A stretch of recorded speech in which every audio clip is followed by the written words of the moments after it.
आपण बोललेलो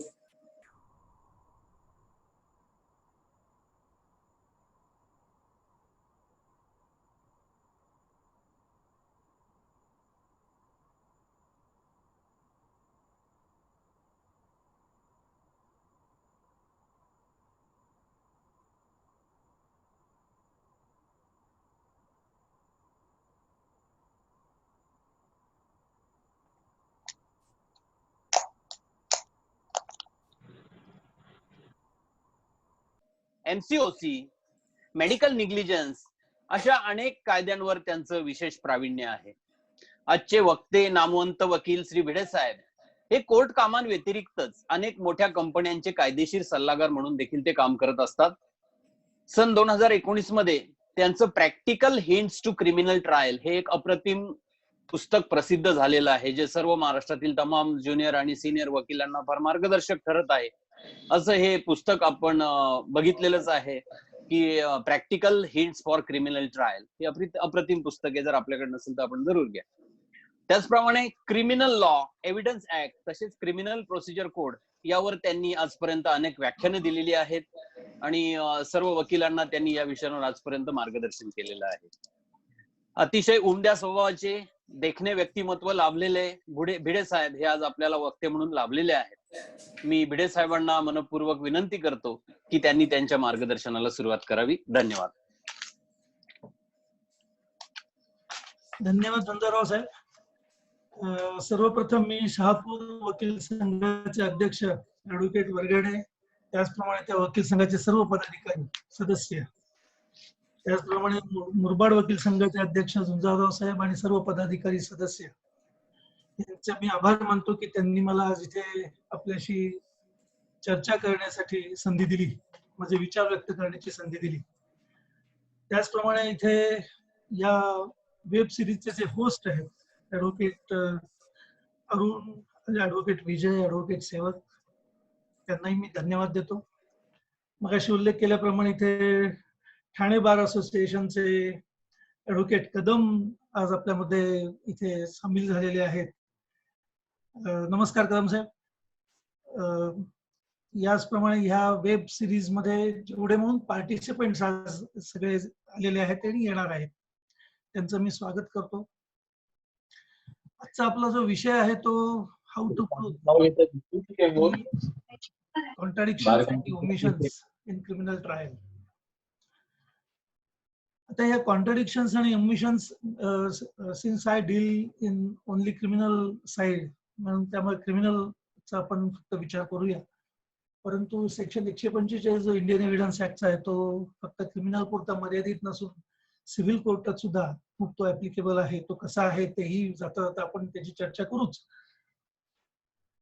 मित्रांनो, आज मला माहिती आहे की बरेचसे आज ज्युनियर ऍडव्होकेट्स, ज्युनियर मित्र आज इथे सगळं हा लेक्चर आणि सिरीज सगळे ऐकतायत आणि या लॉकडाऊनच्या पिरियड मध्ये अतिशय उत्तम उपक्रम शहापूर बार असोसिएशन आणि मुरबाड बार असोसिएशनने सुरू केलेला आहे. त्यांना मी सर्वप्रथम धन्यवाद देतो आणि त्यांचं अभिनंदनही करतो.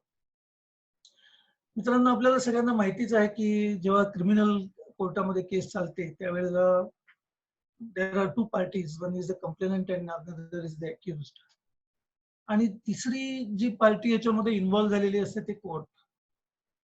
त्यामुळे जरी ऍडव्हर्सरियल सिस्टीम आपली असली तरी सुद्धा त्याच्यामध्ये कोर्टाचं मत काय आहे, आपण जो काही पुरावा देतो आहे, एव्हिडन्स रेकॉर्ड करतो आहे, तो कोर्टाला पटतोय की नाही, कोर्टाचं त्याच्यावरती मत काय होत आहे याच्यावरती सगळं अवलंबून असतं. त्यामुळे विशेषतः ज्युनियर वकिलांनी ही गोष्ट लक्षात ठेवायला पाहिजे की जेव्हा आपण प्रॅक्टिस सुरू करतो किंवा केली आहे आणि एखादी केस आपण फिर्यादीसाठी म्हणा किंवा डिफेन्ससाठी आपण एखादी केस लढत असतो कोर्टापुढे, त्यावेळेला आपण ज्या काही सगळ्या गोष्टी सांगतो किंवा पुरावे देतो किंवा क्रॉस एक्झामिनेशन मध्ये हा विटनेस कसा संशयास्पद आहे त्याच्यावरती कसं रिलाय राहता येणार नाही हे जेव्हा आपण दाखवून देण्याचा प्रयत्न करतो, त्यावेळेला त्या सर्व गोष्टी आपल्या कोर्टाला पटतायत का, त्याचं मत कोर्टाचं आपल्या या सर्व पुराव्याबद्दल काय होतंय, हा एक खूप मोठा भाग आपलं बघणं गरजेचं असतं. त्यामुळे इंडियन एव्हिडन्स ऍक्टची जी सेक्शन 3 मधली जे डेफिनेशन्स आहेत, proved, disproved and not proved, not only for the contradictions or the omissions, but for any other evidence. These two definitions are too much important for the lawyer practicing in criminal law. Proved आणि disproved and not proved. आता हे proved आणि disproved हा जर definition आपण जर बघितली Indian evidence act मध्ये, म्हणून मी मगाशी वरगडे साहेबांना विनंती केली होती की तुम्ही या पार्टिसिपंट्सना एक विनंती करा की आपली एव्हिडन्स ऍक्ट आणि कोड ऑफ क्रिमिनल प्रोसिजर हे बेअर जसं जवळ ठेवले तर पटपट मी जसं रेफर करीन एक एक सेक्शन, म्हणजे त्याच्यात वेळ जरा कमीच आहे. आता प्रूव्ड ही डेफिनेशन आणि डिस्प्रूव्ड डेफिनेशन आपण बघूया. A fact is said to be proved when, after considering the matters before it, the court either believes it to exist or considers its existence so probable that a prudent man ought, under the circumstances of a particular case, to act upon the supposition that it exists. आता ह्या definition मधले जे महत्वाचे मुद्दे आहेत, important ingredients काय काय आहेत ते फक्त बघूया. Fact is said to be proved after considering the matters before it. आता considering the matters before it म्हणजे काय की कोर्टाच्या समोर जो जो काही पुरावा सादर केलेला आहे सरकारी पक्षाने किंवा आरोपीच्या पक्षाने, जो काही पुरावा सादर केलेला आहे, ज्या काही उलट तपासण्या झालेल्या आहेत, त्या सर्वांचा एकत्रित साकल्याने विचार केल्यानंतर considers the matters before it, the court either believes it to exist. आता फॅक्ट इन इश्यू काय आहे? फॉर एक्झाम्पल क्रिमिनल ट्रायल मध्ये जर बघायचं झालं तर ह्या आरोपीनी जो काही त्याच्यावर आरोप आहे चोरीचा, तर तो खरंच त्यांनी चोरी केलेली आहे की नाही, fact in issue, whether he is guilty of the offence or not, whether offence is proved or not. त्यामुळे जे जे काही पुरावे कोर्टासमोर मांडलेले आहेत त्या सर्व पुराव्यांचा एकत्रित विचार केल्यानंतर असं मत होतं एका कोर्टाचं की ह्या आरोपीनेच हा गुन्हा केलेला असला पाहिजे. मग तो चोरीचा असो, रोड ऍक्सिडेंटचा असो, मारामारी असो 324, 326 किंवा 302चा असो, खुनाचा गुन्हा असो. त्यामुळे प्रूव्डच्या डेफिनेशन मधल्या ह्या दोन इम्पॉर्टंट इन्ग्रेडियंट्स आता आपण बघतोय की after considering the matters before it, एक दुसरी ingredient the court either believes it to exist, म्हणजे कोर्टाला असं वाटलं की हो यांनीच गुन्हा केलेला असला पाहिजे, और considers it's existence so probable that a prudent man. आता प्रुडंट मॅनची डेफिनेशन काही कुठे दिलेली नाही, सर्वसाधारणपणे विचार करणारा माणूस. आता सर्वसाधारणपणे विचार करणारा माणूस म्हटल्यानंतर त्याच्या समोर समजा आता एखाद्या सर्वसाधारण विचार करणाऱ्या माणसासमोर हे सगळे पुरावे ठेवले तर तो काय विचार करेल या पुराव्यांच्या संदर्भात, हे पण महत्वाचं आहे. जर तो विचार असा करायला लागला की अरे या चार गोष्टी जर एकत्रित बघितल्या तर ह्या माणसानेच गुन्हा केलेला असला पाहिजे, असं जर त्याचं मत झालं, then we can say that the fact is proved or the offence is proved. Exactly opposite disproved ची डेफिनेशन जर बघितली तर ती पण अशीच आपल्याला विचार करावी लागेल की ज्या काही गोष्टी कोर्टासमोर आलेल्या आहेत पुराव्याच्या दृष्टीने, पुरावा म्हणून, तर त्या गोष्टींचा साकल्याने विचार केल्यानंतर जर कोर्टाचं मत झालं की अरे ह्या घटना अशा घडलेल्या नसाव्यात, ह्या चार पुरावे, हे चार वेगवेगळे पुरावे सरकार पक्षाने आपल्या समोर ठेवले परंतु ते एकमेकांशी मिळते जुळते नाही, they do not corroborate with each other, आणि त्यामुळे खरंच या आरोपीने गुन्हा केलेला आहे तर काहीतरी वेगळी घटना तिथे घडलेली आहे किंवा ह्या आरोपीच्या ऐवजी दुसऱ्या कोणीतरी काहीतरी केलेलं असलं पाहिजे आणि याला फॉल्सली इन्व्हॉल्व्ह केलेलं आहे, अशा स्वरूपाचं जर काही मत कोर्टाचं झालं किंवा एखाद्या सर्वसाधारण विचार करणाऱ्या माणसाचं मत असं जर झालं, then we can say that the fact is disproved. आणि नॉट प्रूव्ड म्हणजे either it is not proved or either it is proved or not proved. त्यामुळे काही पुरावाच आला नाही कोर्टासमोर तर नॉट प्रूव्ड होतो. त्यामुळे ह्या दोन डेफिनेशन प्रूव्ड अँड डिस्प्रूव्ड ह्या महत्वाच्या आहेत. ह्या आपल्या ह्या विषयासाठी सुद्धा ह्या दोन डेफिनेशन खूप महत्वाच्या आहेत. मित्रांनो, मी सुरुवातीला या डेफिनेशनचा का उल्लेख केला याचं कारण असं आहे की जेव्हा कॉन्ट्राडिक्शन ओमिशन्सचा आपण अभ्यास करतो त्यावेळेला ही पुराव्यातली ज्या अनेक सर्कमस्टन्सेस आहेत त्यातली ही एक सर्कमस्टन्स आहे. आता हे कॉन्ट्राडिक्शन ओमिशन्स ह्या नेहमी उलट तपासणीमध्ये आणल्या जातात, either by on behalf of the prosecution after taking permission of the court, after witness is declared hostile, or on behalf of the accused during his cross examination. त्यामुळे एखादा विटनेस प्रॉसिक्युशननी तपासल्यानंतर त्या विटनेसवरती त्याची पुरावा हा विश्वासार्ह आहे की नाही हा विचार कोर्ट करणार आहे.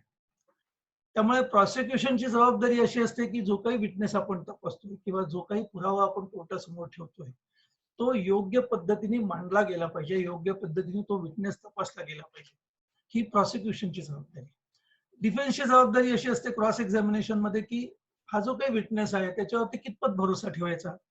त्यांनी जे आधी चीफ एक्झामिनेशन मध्ये सांगितलेलं आहे आणि नंतर क्रॉस एक्झामिनेशन मध्ये काही ऍडमिशन त्याच्या आल्यानंतर चीफ एक्झामिनेशन वरती विश्वास ठेवायचा का नाही ठेवायचा, अशा स्वरूपाची ही सगळी चालते. त्यामुळे प्रिपॉन्डरन्स ऑफ प्रोबॅबिलिटीज ह्याला खूप महत्व येतं.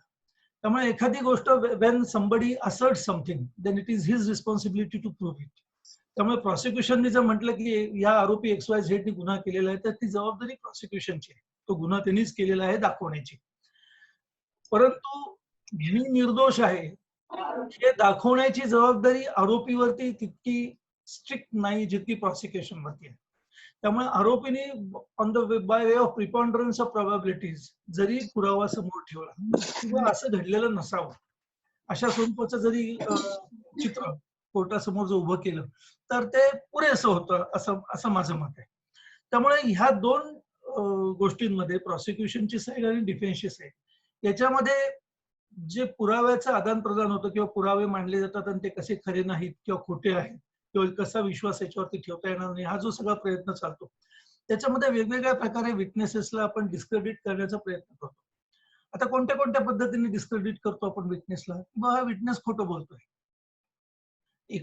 किंवा ह्या विटनेसची साक्ष ही विश्वासार्ह नाही, त्यासाठी ही 2-3-4 ही कारण, किंवा हा विटनेस इंटरेस्टेड विटनेस. आता इंटरेस्टेड विटनेस आणि रिलेटिव्ह विटनेस, एखाद्या व्हिक्टिमचा रिलेटिव्ह असलेला तो विटनेस आणि इंटरेस्टेड विटनेस ह्याच्यामध्ये फरक आहे. माझ्या ज्युनियर मित्रांसाठी म्हणून मी हे सांगतो की ह्याच्यामध्ये फरक काय आहे की रिलेटिव्ह हा इंटरेस्टेड असणारच आहे, परंतु interested witness may not be the relative of the victim, पण त्याच्यामध्ये केसचा जो निर्णय पुढे लागणार आहे त्या निर्णयामध्ये त्या विटनेसला इंटरेस्ट असतो, मग तो कोणत्याही स्वरूपाचा असेल तर त्याला आपण इंटरेस्टेड विटनेस म्हणतो. त्यामुळे हा विटनेस कसा इंटरेस्टेड आहे ह्या केसमध्ये किंवा या केसच्या निर्णयामध्ये हे आपल्याला दाखवून द्यावं लागतं ऍज अ डिफेन्स लॉयर. किंवा हा रिलेटिव्ह जरी असला तरी, आणि काही वेळेला नॅचरल प्रेझेन्स असतो या रिलेटिव्हचा, घरातच एखादी घटना घडली तर ते घरामध्ये रिलेटिव्ह असणार, दुसरे कोण असणार आहे. त्यामुळे केवळ रिलेटिव्ह म्हणून याचा एव्हिडन्स रिलाय करू नये असं आपल्याला म्हणता येईल, परंतु रिलेटिव्ह विटनेस आहे त्यामुळे त्याचा एव्हिडन्स कितपत रिलाय व्हावा, त्याला कोरॅबोरेशन काही आहे का, अशा स्वरूपाचं आपण त्या पद्धतीने त्याला डिस्क्रेडिट करण्याचा प्रयत्न करत असतो. तिसरा एक प्रयत्न असतो आपला की हा विटनेस हा म्हणजे इंटरेस्टेड आहे कारण तो 155 जो सेक्शन आहे इंडियन एव्हिडन्स ऍक्ट सेक्शन 155 त्याच्यामध्ये how to impeach the credit of the witness असे सबसेक्शन आहेत, 3 सबसेक्शन आहेत. त्यामुळे पहिले 1-2 सबसेक्शन जे आहेत ते जरी आपलं आजच्या ह्या भाषणाचा विषय नसला तरी सबसेक्शन 3 हा फार महत्वाचा होतो. त्यामुळे 155 सेक्शन मध्ये इंडियन एव्हिडन्स ऍक्टच्या how to impeach the credit of the witness याच्यामध्ये आपण जर बघितलं तर सबसेक्शन 3 जो सांगतो by proof of former statements inconsistent with any part of his evidence which is liable to be contradicted. Subsection 3 155. त्यामुळे कॉन्ट्राडिक्शन विशेषतः ज्युनियर वकिलांना मी सांगू इच्छितो की जेव्हा हे तुम्ही कॉन्ट्राडिक्शन आणि ओमिशन्स रेकॉर्डवरती घेत असल्यावर कशी घ्यायची, ती प्रूव्ह झाली कधी म्हणायचं ते आपण बोलूया, त्याच्याबद्दल चर्चा आपण सगळ्यांनी. परंतु याच्याबद्दल जर कोर्टाने तुम्हाला जर प्रश्न विचारला, काही वेळेला मिसचिवस असतात कोर्ट, त्यांचा उद्देशही काही वेळेला चांगला असतो की बाबा या ज्युनियर वकिलांनी अभ्यास केलेला आहे की नाही, त्यांनी प्रोव्हिजन्स त्याला सगळ्या माहिती आहेत की नाही, त्या डिटेलमध्ये त्यांनी वाचलेल्या आहेत की नाही, हे बघण्यासाठी, हे टेस्ट करण्यासाठी काही वेळेला असे प्रश्न विचारले जातात. वकील साहेब तुम्ही ठीक आहे प्रोव्हिजन घेताय पण हे कोणत्या प्रोव्हिजन खाली तुम्ही घेताय, कशासाठी घेताय, विचारल्यानंतर पटकन आपल्याला सांगता आलं पाहिजे की सेक्शन 155 सबसेक्शन 3 जो इंडियन एव्हिडन्स ऍक्टचा आहे त्याच्यामध्ये ही प्रोव्हिजन काय मी पुन्हा एकदा आपल्याला ज्युनियर वकिलांसाठी वाचतो. Subsection 3 of section 155 of the Indian evidence act. By impeaching credit of the witness by proof of former statements inconsistent with any part of his evidence which is liable to be contradicted. आता वेगवेगळे दोन महत्वाचे ingredient आहेत या 155(3) मध्ये. एक आहे farmer statement म्हटलेलं आहे आणि दुसरा इन्ग्रेडियंट आहे, दुसरा शब्द वापरलेला आहे तो पार्ट ऑफ हिज एव्हिडन्स. आता एव्हिडन्स म्हटल्यानंतर necessarily it would be on oath आणि फॉर्मर स्टेटमेंट म्हटल्यानंतर it may not be on oath. त्यामुळे आता फॉर्मर स्टेटमेंट काय आहे आणि एव्हिडन्स ओथवरचं स्टेटमेंट काय आहे याचा आपण विचार करूया मायन्युटली.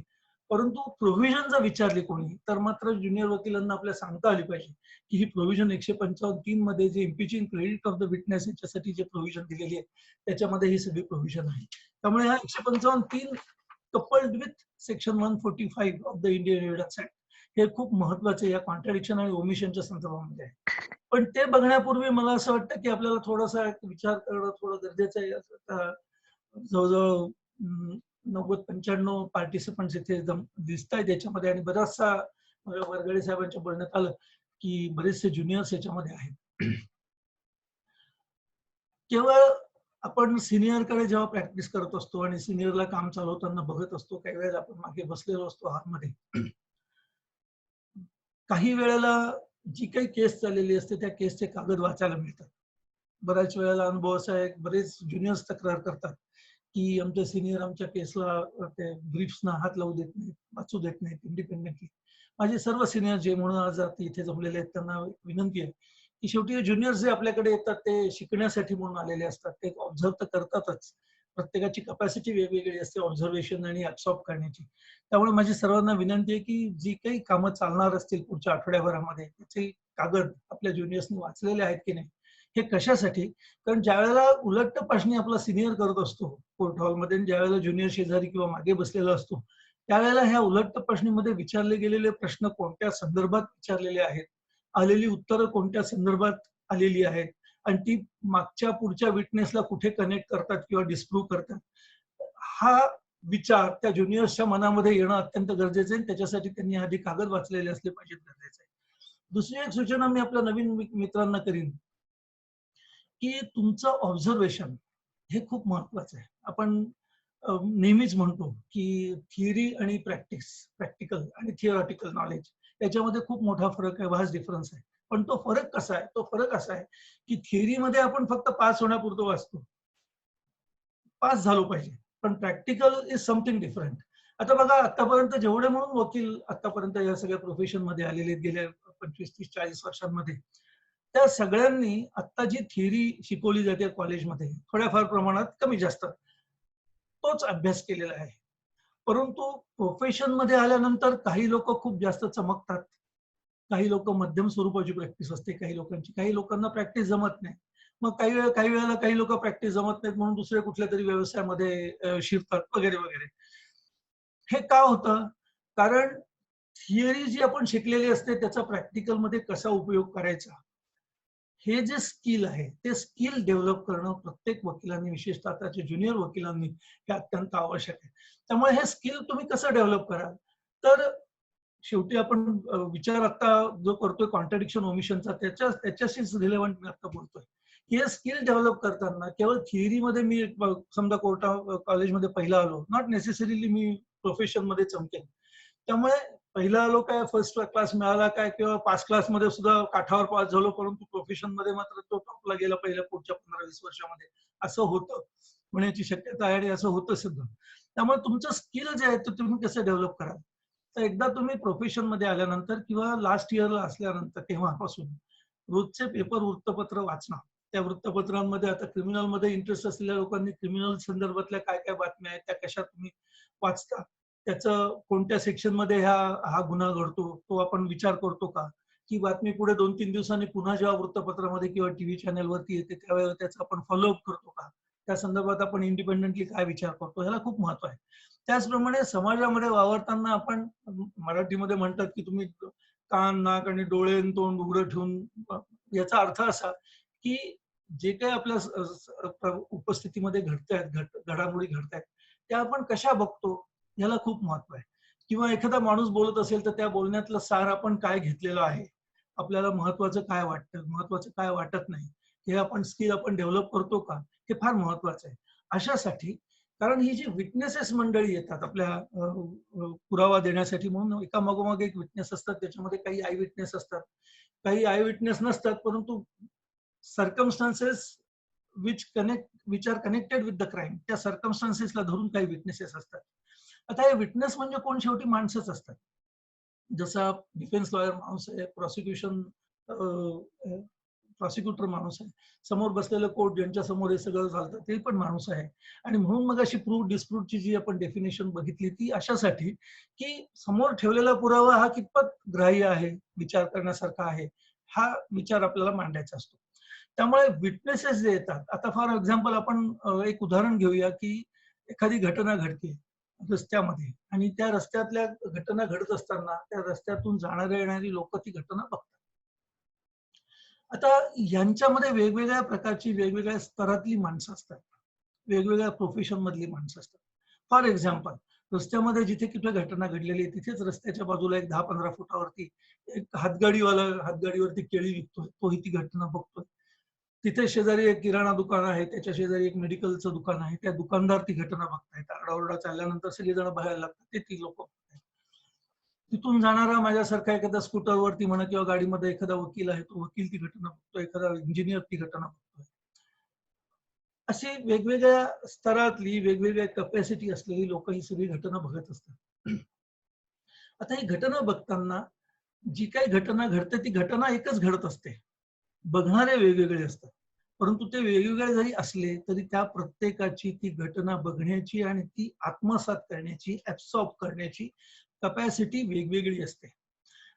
एवढंच इथेच थांबत नाही, तर ते ऍब्सॉर्ब झालेलं बघितलेली घटना पोलिसांकडे एक दिवसांनी, त्याच दिवशी किंवा 2 दिवसांनी स्टेटमेंट जेव्हा पोलीस घेतात त्यावेळेला ती घटना बघितलेली रिप्रोड्यूस करण्याची कॅपॅसिटी प्रत्येकाची वेगवेगळी असते.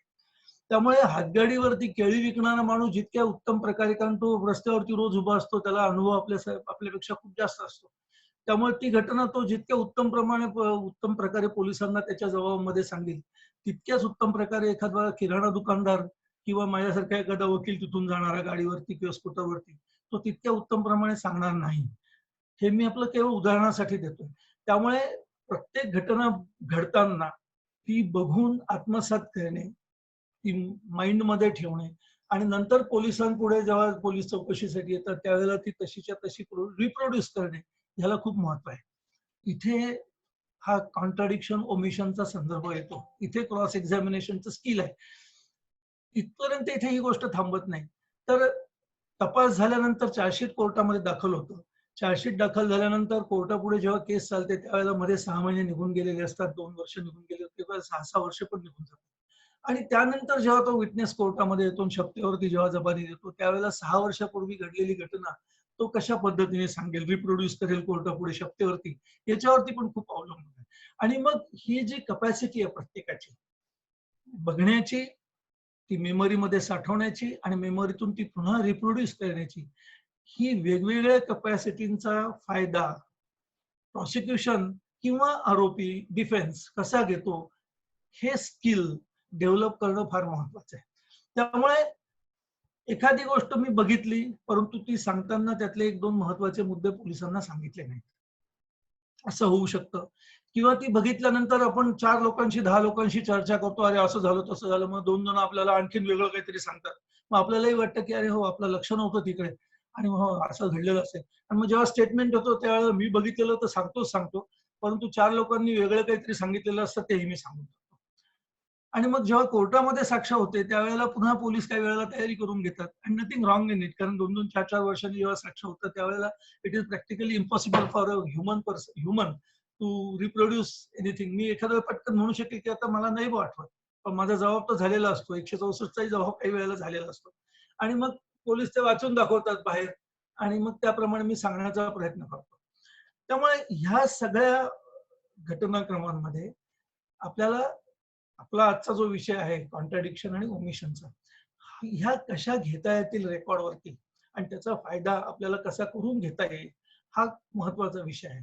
त्यामुळे हे ट्रेनिंग स्वतःला देणं वेगवेगळ्या पद्धतीने, त्यामुळे समाजात वावरताना आपण नुसतेच वावरतो तर आपलं बारकाईने किती लक्ष आहे घडणाऱ्या घटनाक्रमांकडे, समाजाची आर्थिक सध्या सामाजिक सामाजिक आर्थिक इतर स्थिती समाजाची काय आहे, त्याच्यामध्ये काय काय स्थित्यपन्न घडतायत, राजकीय घडामोडी काय घडतायत, या सगळ्या गोष्टी बघण्याची आणि ह्या नुसत्या बघायच्या नाहीत तर जसं आपण थिअरीमध्ये शिकलेलो असतो त्या वापर आपल्या प्रॅक्टिकल मध्ये कसा करतो, किंवा या समाजाच्या सगळ्या घटना बघतो आपण त्याचा वापर आपण आपल्या प्रॅक्टिकल मध्ये कसा करतो, हे खूप महत्वाचं ठरतं. त्यामुळे स्वतःचं ट्रेनिंग, स्वतःला तयारी करून कोर्टामध्ये प्रोड्यूस करणं किंवा प्रेझेंट करणं हे अत्यंत महत्वाचं आहे.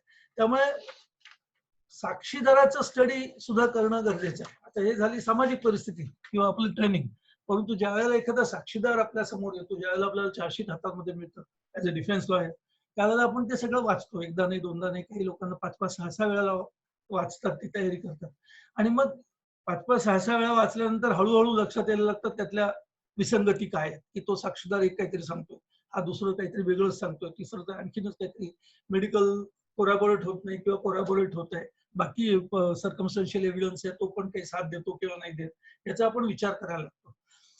सुरुवातीला आपल्याला विटनेस काही वेळेला माहिती असतात, काही वेळेला माहिती आपल्याला म्हणजे आपल्या आरोपीला विटनेस माहिती असतात किंवा नसतात, त्याची माहिती आपल्याकडनं आपण आरोपीकडनं घेतो.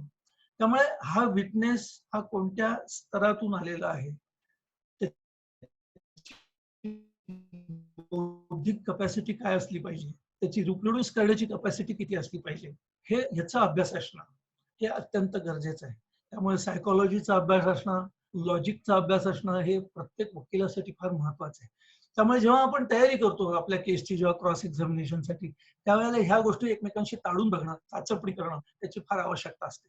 त्यामुळे हा विटनेस एकदा तो समजून घ्या मित्रांनो, विटनेस बॉक्समध्ये आल्यानंतर काही वेळेला आपल्याला तो आपण प्रत्यक्ष पहिल्यांदा बघतो, त्याचं स्टेटमेंट आपण वाचलेलं असतं, परंतु त्या स्टेटमेंटमधनं तो विटनेस कोण आहे, कसा आहे याचा आपल्याला अंदाज येत नाही. विटनेस बॉक्समध्ये आल्यानंतर तो विटनेस काही वेळेला 5 ते 10 मिनिटात त्याची साक्ष चीफ एक्झामिनेशन संपते, काही वेळेला अर्धा तास, त्याचं जेवढं स्टेटमेंट आहे तर त्याप्रमाणे त्याची चीफ एक्झामिनेशन संपते. आता ही चीफ एक्झामिनेशन चालू असताना बऱ्याच वेळेला अशी काही बिझी ऍडव्होकेट्स असतात, त्यांना एकाच वेळेला 3-3, 4-4 केसेस वेगवेगळ्या कोर्टांमध्ये चालू असतात, त्यामुळे फिजिकली काही वेळेला शक्य नसते या लोकांना. त्यामुळे दुसऱ्या कोर्टामध्ये मी क्रॉस एक्झामिनेशन करत असताना एखाद्या तिसऱ्या कोर्टामध्ये चीफ एक्झामिनेशन एखाद्या विटनेसची आपल्या केसमध्ये चालू होऊन जाते आणि मग मला असं वाटतं की आग्रह आपण केला पाहिजे की चीफ एक्झामिनेशन होताना जो वकील क्रॉस एक्झामिनेशन घेणार आहे त्यांनी ती चीफ एक्झामिनेशन ऐकावी, असा प्रयत्न नक्की केला पाहिजे. कशासाठी? कारण तुम्ही अभ्यास जो केलेला असतो चार्जशीट वाचून, तर अभ्यास करताना एक आयडिया डोक्यामध्ये निर्माण झालेली असते की हा विटनेस कोण असावा, आणि मग तो जेव्हा चीफ एक्झामिनेशन सुरू करतो त्यावेळेला त्याचं डेमिनियर काय आहे, त्याची वागण्या बोलण्याची पद्धत काय आहे, त्याचा ड्रेस काय आहे, त्याची फिजिकल कंडिशन काय आहे, त्याचे उभं राहिल्यानंतर त्याची काय लकबी आहेत.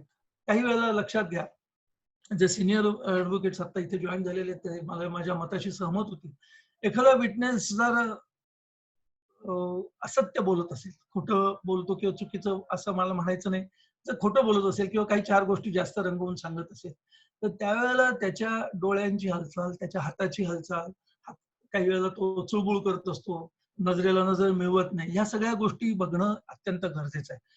इतकंच नाही तर ह्या 10 ते 15 मिनिटात त्याचा आपण अभ्यास करून त्याच वेळेला त्याची चीफ एक्झामिनेशन आपण लिहित असतो. इतकंच नाही तर कोर्ट त्याची चीफ एक्झामिनेशन काय लिहून घेते मराठी आणि इंग्लिशमध्ये, ह्याचं सगळं अवधान आपल्याला ठेवावं लागतं आणि इमिजिएटली चीफ संपल्यानंतर क्रॉस सुरू करावी लागते.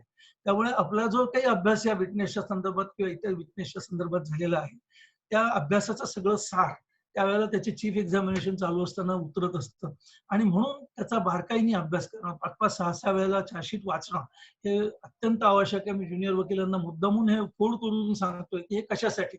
बऱ्याच वेळेला सिनियर वकील अरे 3दा वाच, 4दा वाच, मग तुझ्या लक्षात येईल, पण ते लक्षात येईल आणि ते कसं लक्षात येईल हे बघणं पण फार महत्वाचं आहे. त्यामुळे ह्या सगळ्या गोष्टींची जर तयारी करून तुम्ही जर क्रॉस एक्झामिनेशनसाठी उभा राहिलात तर मग वेगवेगळ्या पद्धतीने तुम्ही या विटनेसला डील करू शकता. आता आपला आहे विषय कॉन्ट्राडिक्शन ओमिशनचा. तर आता याच्यामध्ये मी मगाशी 155 सबसेक्शन 3 आता मी सांगितलं, त्याचप्रमाणे 145 आपण नंतर बघणारच आहोत. आता हे स्टेटमेंट्स कशी रेकॉर्ड केली जातात ह्याचं आपण थोडक्यामध्ये बघूया. आणि त्याचा रिलेव्हन्स हा कॉन्ट्रडिक्शन ओमिशन मध्ये ते प्रूव्ह करताना किंवा आर्ग्युमेंट करताना त्याचा रिलेव्हन्स कसा येतो, कसा लावला पाहिजे याचा आपण अभ्यास थोडासा करूया. आता 161 सेक्शन म्हटल्यानंतर पटकन तोंडावरती येतं की साक्षीदाराचा जबाब. केवळ 161 सेक्शन मध्ये फक्त जबाबाचीच तरतूद आहे का? 162 सेक्शन मध्ये फक्त साक्षीदाराच्या जबाबाखाली त्याची सही घ्यायची नाही एवढ्यापुरतीच तरतूद आहे का? आपण तेवढंच फक्त लक्षात ठेवतो. मला मित्रांना मला सांगायचं सगळ्या की तेवढ्यापुरती या 161 162चं महत्व नाहीये. त्याच्यापेक्षा खूप जास्त महत्व या 2 सेक्शन्सना आहे. ते कसं आहे ते आपण थोडासा विचार करूया. म्हणून मला असं वाटतं की 161 सेक्शन जो आहे तो आपण थोडासा शांतपणे वाचू. त्याच्यामध्ये 3 सबसेक्शन्स आहेत 161 सेक्शन मध्ये. त्यातला सबसेक्शन 2 जो आहे तो आपण थोड्या वेळाने त्याचा आपण विचार करू. सबसेक्शन 1 असं सांगतो की any police officer making an investigation under this chapter or any police officer not below such rank as the state government may by general or special order prescribe in this behalf acting on the requisition of such officer may examine. आता हे मे पर्यंत जो subsection 1 आहे आपल्या ह्या चर्चेपुरता फक्त any police officer concern आपण एवढंच म्हणू. Any police officer concern or doing investigation may examine orally any person. I will take a pause here. May examine orally. 2 महत्वाचे इन्ग्रेडियंट्स आहेत त्याच्यामध्ये. एक शब्द मे वापरलेला आहे, शॅल नाही, प्रोव्हिजन मॅन्डेटरी नाही. मे एक्झामिन दुसरा शब्द वापरलेला आहे महत्वाचा जो तो orally. It is not always necessary की साक्षीदारांनी जबाब दिला की तो लिहून घेतलाच पाहिजे, पोलिसांवर ते बंधन नाही. त्यामुळे सबसेक्शन 1 जो आहे त्याच्यामध्ये 3 महत्वाचे इन्ग्रेडियंट आतापर्यंत बघितले.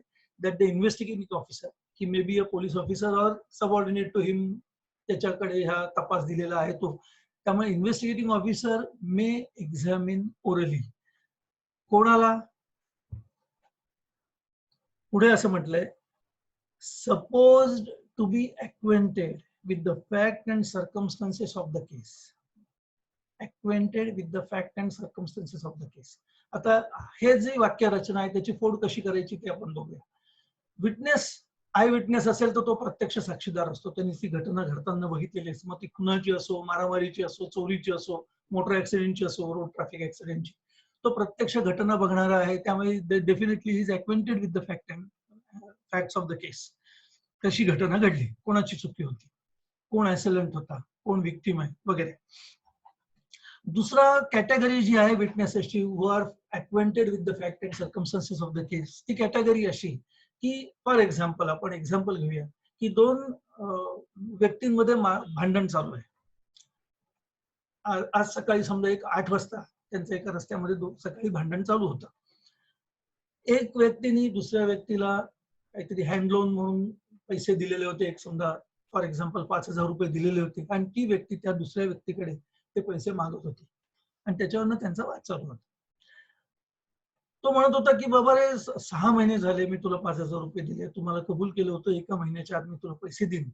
6 महिने होऊन गेले, मी तुला वारंवार विचारतो, तुम्हाला टाळतोयस, माझा फोनही उचलत नाहीस. आणि तो म्हणत होतो एवढी काय तुला घाई झाली, मला काय तुला वाटत नाही का मी पैसे देईन वगैरे. आणि नंतर मग त्या भांडणाचं रूपांतर होतं, जा तुला काय करायचं ते कर, नाही देणार तुला पैसे, तुला काय करायचं. आणि मग तो पहिला जो पैसे देणारा असतो, आपण उदाहरण घेतोय ऑफकोर्स, पहिले पैसा देणारा असतो तो म्हणतो की ठीक आहे मी बघतो तुझ्याकडे. ओके, झालं, या 8 वाजता सकाळी भांडण होऊन गेलं. हे भांडण बघणारी जी लोक आहेत रस्त्यामधली जाणारी येणारी, त्याच्यानंतर ह्याच भांडणाचं पर्यवसान नंतर 11 वाजता दुपारी दुसरीकडे कुठेतरी किंवा त्याच ठिकाणी किंवा त्याच रस्त्यावरती परत दुसऱ्या भांडणामध्ये झालं आणि त्याच्यामध्ये मारामारी झाली, सिरियस इंजुरी झाली. And then cognizable offense came to be registered with police station. And then investigation started on the basis of the FIR. आता इन्व्हेस्टिगेशन स्टार्ट केल्यानंतर बघा ही मारामारी झाल्यानंतर तो विक्टिम जो आहे तो सांगतो ना पोलिसांना, जर तो बोलण्याच्या परिस्थितीत असेल तर, की बघ या कारणासाठी त्यांनी मला मारलं, मी त्याला पैसे दिले होते आणि तो नंतर म्हणायला लागला बघतो तुझ्याकडे, आणि मग त्यांनी मला मारलं. तो स्वतः विक्टिम, इंज्युअर्ड, आय विटनेस असतोच असतो. परंतु पैसे दिले होते हा जो वाक्य त्याच्यामध्ये येतं, त्याच्यावरनं पोलीस पुढचा तपास करायला लागतात. बघ किती पैसे दिले होते, खरंच पैसे दिले होते का, किती दिवसापूर्वी दिले होते, मग त्या संदर्भात काय काय घटना घडलेल्या होत्या. All these are the fact and circumstances of the case which ultimately resulted into that fight and the injury to that person. त्यामुळे आधी घडलेल्या घटनांना जे विटनेसेस आहेत ते सुद्धा acquainted with the fact and circumstances of the case म्हणून मोडतील या सबसेक्शन 1 मधले. त्यामुळे त्यांचेही जबाब रेकॉर्ड केले जातात. त्यामुळे आय विटनेस आणि witness to the fact and circumstances of the case अशा 2 कॅटेगरीज याच्यामध्ये येतात सबसेक्शन 1 मध्ये. ओरली एक्झामिनेशन, मगाशी म्हटल्याप्रमाणे सबसेक्शन 2 आपण थोड्या वेळ बाजूला ठेवू. सबसेक्शन 3 मध्ये असं म्हटलेलं आहे, the police officer may reduce into writing any statement made to him. म्हणजे सुरुवातीला सबसेक्शन 1 मध्ये मे आस्क ओरली. आता ओरली बघितल्यानंतर तपासल्यानंतर जर इन्व्हेस्टिगेटिंग ऑफिसरला वाटलं की येस हा विटनेस या केसमध्ये आहे, होऊ शकतो, हा मदत करू शकतो पुढे इन्व्हेस्टिगेशनसाठी, तर त्याचं सबसेक्शन 3 मध्ये ते statement reduced into writing होऊ शकतं, घेतलं जातं, घेण्याची तरतूद आहे. सबसेक्शन अगेन वर्ड मे वापरलेला आहे. It is not mandatory, it is not compulsory for the police to record that statement in writing. Again, I will read. The police officer may reduce into writing any statement made to him in the course of an examination under this section. म्हणजे subsection 1 खाली orally जे तपासलेला आहे त्याच्यात, under this section. And if he does so, जर हे लिहून घेतलं त्यांनी सबसेक्शन 3 प्रमाणे, तर मग मात्र मॅन्डेटरी प्रोव्हिजन पुढची आहे, he shall make a separate and true record of the statement of each such person statement he records. त्यामुळे सबसेक्शन 1 जो आहे तो खूप महत्वाचा ठरतो. पहिले पोलिसांनी ओरली चौकशी करणं अभिप्रेत आहे. ओरली चौकशी केल्यानंतर जर पोलिसांना असं वाटलं की हा साक्षीदार होऊ शकतो, हा साक्षीदार आहे, तर मग सबसेक्शन 3 प्रमाणे ते त्याचं स्टेटमेंट लिहून घेऊ शकतात. पण जर असं स्टेटमेंट जर लिहून घेतलं तर मात्र त्या केसच्या संदर्भामध्ये सेपरेट केस डायरी जी मेंटेन केलेली असते पोलिसांनी, पोलीस स्टेशन मध्ये म्हणा किंवा इन्व्हेस्टिगेटिंग ऑफिसर जवळ, तर त्या केस डायरीमध्ये मात्र it has to be reduced into writing. जे काही स्टेटमेंट पोलीस विटनेसने दिलेलं आहे ते स्टेटमेंट जशीच असं केस डायरीमध्ये लिहून घेण्याची जबाबदारी ही पोलिसांवरती आहे. आता सबसेक्शन 2 जो आहे तो फक्त जाता जाता आपण उल्लेख करू छोटा आणि नंतर मग तो डिटेलमध्ये बघू. सबसेक्शन 2 असं सांगतो ही जबाबदारी आहे विटनेसवरती. सबसेक्शन 1 मध्ये विटनेसकडे ओरल चौकशी करताना विटनेसवरती काय जबाबदारी आहे ती महत्वाची आहे. त्यामुळे मगाशी मी म्हटल्याप्रमाणे 161 म्हटल्यानंतर जबाब पोलीस घेतात साक्षीदारांचा, एवढ्या पुरता हा सेक्शन मर्यादित नाही. सबसेक्शन 2 मध्ये साक्षीदारावरती अशी जबाबदारी आहे की such person shall be bound. आता इथे वर्ड शॅल आहे, द प्रोव्हिजन मॅन्डेटरी आहे, compulsory. Such person shall be bound to answer truly all questions relating to such case put to him by such officer. Such officer म्हणजे subsection 1 मधला officer. Other than questions the answers to which would have a tendency to expose him to a criminal charge or to a penalty or forfeiture. Section 24, 25 आणि 26 Indian evidence act जे आहेत, confession म्हणजे साक्षीदाराने चौकशी सुरू केल्यानंतर साक्षीदारावरती जबाबदारी आहे की त्यांनी सर्व खरी उत्तरं पोलिसांना दिली पाहिजेत. पुढे प्रोव्हिजन दिलेला आहे, एक्सेप्शन दिलेलं आहे की अशी उत्तरं देण्याची त्याच्यावर जबाबदारी नाही ज्याच्यामुळे तो स्वतःवरती क्रिमिनल चार्ज ओढवून घेऊ शकेल, स्वतःलाच आरोपी त्याच्यामध्ये होऊन जाईल, अशी उत्तरं देण्याची जबाबदारी नाही. ती जरी दिली तरी सेक्शन 24, 25 आणि 26 प्रमाणे ती इनऍडमिसिबल होतात. 24-25 कन्फेशनचा आता आपला विषय नाही, त्यामुळे तो आता आपण थोड्या वेळ बाजूला ठेवूया. त्यामुळे सबसेक्शन 2 मध्ये जी जबाबदारी आहे विटनेसवरती की त्यांनी खरी उत्तरं दिली पाहिजेत, ते रिलेव्हंट कसं आहे ते आपण पुढे बघणार. आता हा झाला 161. आता 162 सेक्शन जो आहे तो काय म्हणतो, त्याच्यामध्ये पहिला सबसेक्शन आहे की ज्या काही स्टेटमेंट घेतलेलं असेल सबसेक्शन 3 प्रमाणे 161च्या पोलिसांनी, तर त्याच्या खाली सही घ्यायची नाही विटनेसची.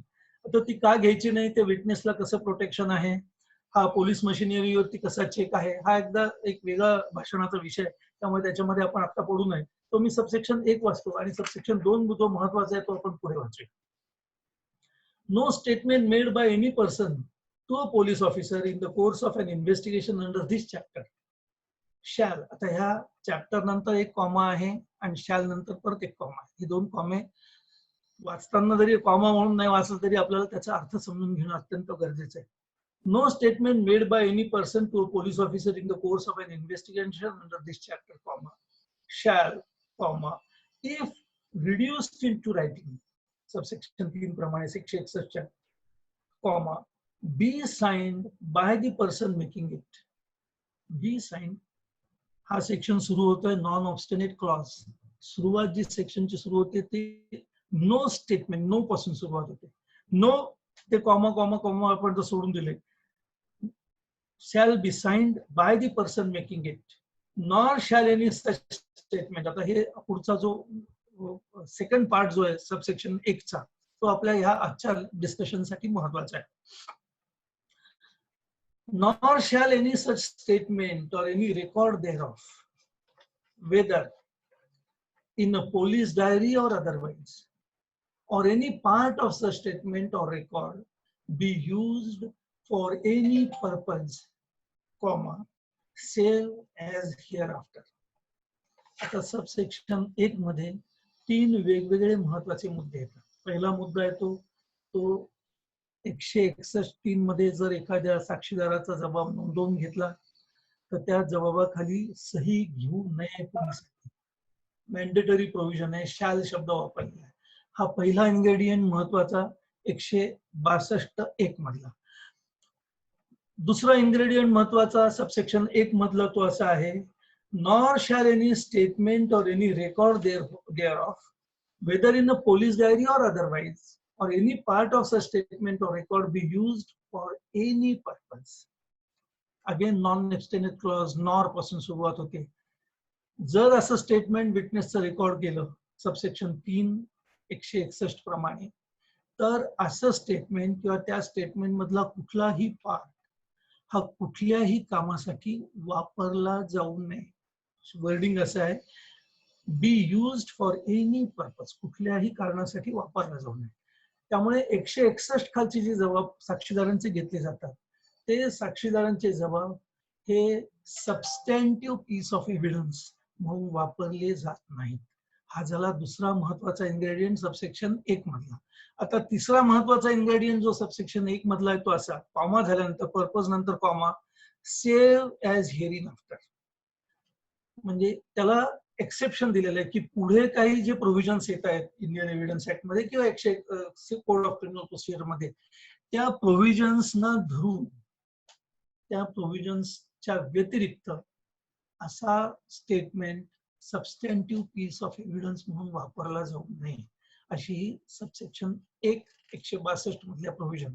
त्यामुळे 162 म्हटल्यानंतर फक्त स्टेटमेंट खाली सही करायची नाही एवढ्या पुरतच आपल्याला लक्षात राहिलेलं असतं, तर त्याच्या पलीकडे जाऊन ह्या 162 सेक्शनला पण खूप महत्व आहे सबसेक्शन 1 ला, जे आपल्या ज्युनियर्स लॉयरांना लक्षात घेतलं पाहिजे. कारण काही वेळेला उलट तपासणीमध्ये प्रश्न विचारण्याच्या नादामध्ये आपण प्रश्न विचारत जातो आणि मग कोर्ट विचारतं की अरे हे रिलेव्हंट आहे का, कशाची रिलेव्हन्सी सांगा, तर मी फॉलो करतो तुम्हाला प्रश्न विचार, तर त्याचं मी उत्तर रेकॉर्डवरती घेईन. तर मग ती रिलेव्हन्सी काय आहे, 161 कशाला म्हणतात, त्याचं इंटरप्रिटेशन कसं आहे, 162 काय आहे त्याचं इंटरप्रिटेशन कसं आहे, हे आपल्याला सांगता आलं पाहिजे. आता जो सबसेक्शन 2 जो आहे त्याच्यातला प्रोव्हिजो आहे, सेव्ह ॲज हिअरिंग आफ्टर म्हटल्यानंतर प्रोव्हाइडेड पुढे प्रोव्हिजो आलेला आहे. प्रोव्हाइडेड, आता हा जो पोर्शन आहे तो आपल्या कॉन्ट्रडिक्शन ओमिशन साठी महत्वाचा आहे. Provided that when any witness is called for the prosecution in such inquiry or trial whose statement has been reduced into writing as aforesaid. As aforesaid म्हणजे 161 आणि 162 एक प्रमाणे. I will take a pause here. I will repeat this provision. Provided that when any witness is called for the prosecution. आता ह्या शब्दाची फोड, ह्या शब्दांचा अर्थ आपण थोड्या वेळाने विचार करू, जेव्हा आपण कॉन्ट्रडिक्शन ओमिशन प्रूव्ह करताना काय काय स्टेप्स घ्यायला पाहिजेत त्या स्टेप्सचा जेव्हा विचार करू त्यावेळेला ह्या शब्दांचा अर्थ आपण त्याचा फोड करूया. Provided that when any witness is called for the prosecution in such inquiry or trial whose statement has been reduced into writing as aforesaid, any part of his statement any part of his statement, त्या विटनेसचं statement, दुसऱ्या कुठल्या तरी विटनेसचं statement नाही, his statement, any part of his statement, comma, if duly proved, comma, may be used by the accused. Any part of his statement if duly proved. आता if duly proved चा अर्थ काय, की त्या विटनेसची साक्ष होण्याआधी जर त्यांनी केलेलं प्रिव्हियस स्टेटमेंट जे आहे, आता इथे मी शब्द मुद्दामून प्रिव्हियस स्टेटमेंट वापरतोय, not statement under section 161 during investigation, कारण it is not a substantive piece of evidence. परंतु प्रिव्हियस स्टेटमेंट त्यांनी जे केलेलं आहे त्यातला जर काही एखादा पार्ट प्रूव्ह झालेला असेल तर तो पुन्हा रेफर करण्याची गरज नाही, असा याचा अर्थ. If duly proved, comma, may be used by the accused, आरोपी तो वापरू शकतो जो प्रूव्ह झालेला पार्ट आहे तो. I will attract attention of the members who have joined to section 27 of the Indian Evidence Act.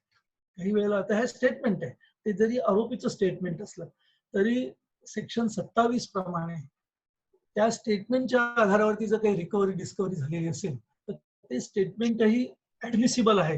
हा जाता जाता एक उल्लेख आपण करूया. Any part of statement if duly proved may be used by the accused and with the permission of the court by the prosecution. With the permission of the court म्हणजे आता witness प्रॉसिक्युशनने तपासल्यानंतर तो जर if he is resigning from his previous statement, जर तो पूर्वी घेतलेल्या स्टेटमेंटला साथ देत नसेल किंवा त्याप्रमाणे शब्दावरती पुरावा देत नसेल तर मग प्रॉसिक्युशन विनंती करतो कोर्टाला किंवा हा काही फितूर झालेला दिसतोय विटनेस, त्यामुळे आम्हाला परवानगी द्या, क्रॉस एक्झामिनेशन मध्ये ज्या पद्धतीने प्रश्न विचारले जातात तशी प्रश्न विचारण्याची परवानगी द्या. Therefore, with the permission of the court, the prosecution may also use his previous statement or any part of that statement. That is, with the permission of the court by the prosecution. Now this is further important. To contradict such witness in the manner provided by section 145 of the Indian Evidence Act, and when any part of such statement is so used, any part thereof may also be used in the re-examination of such.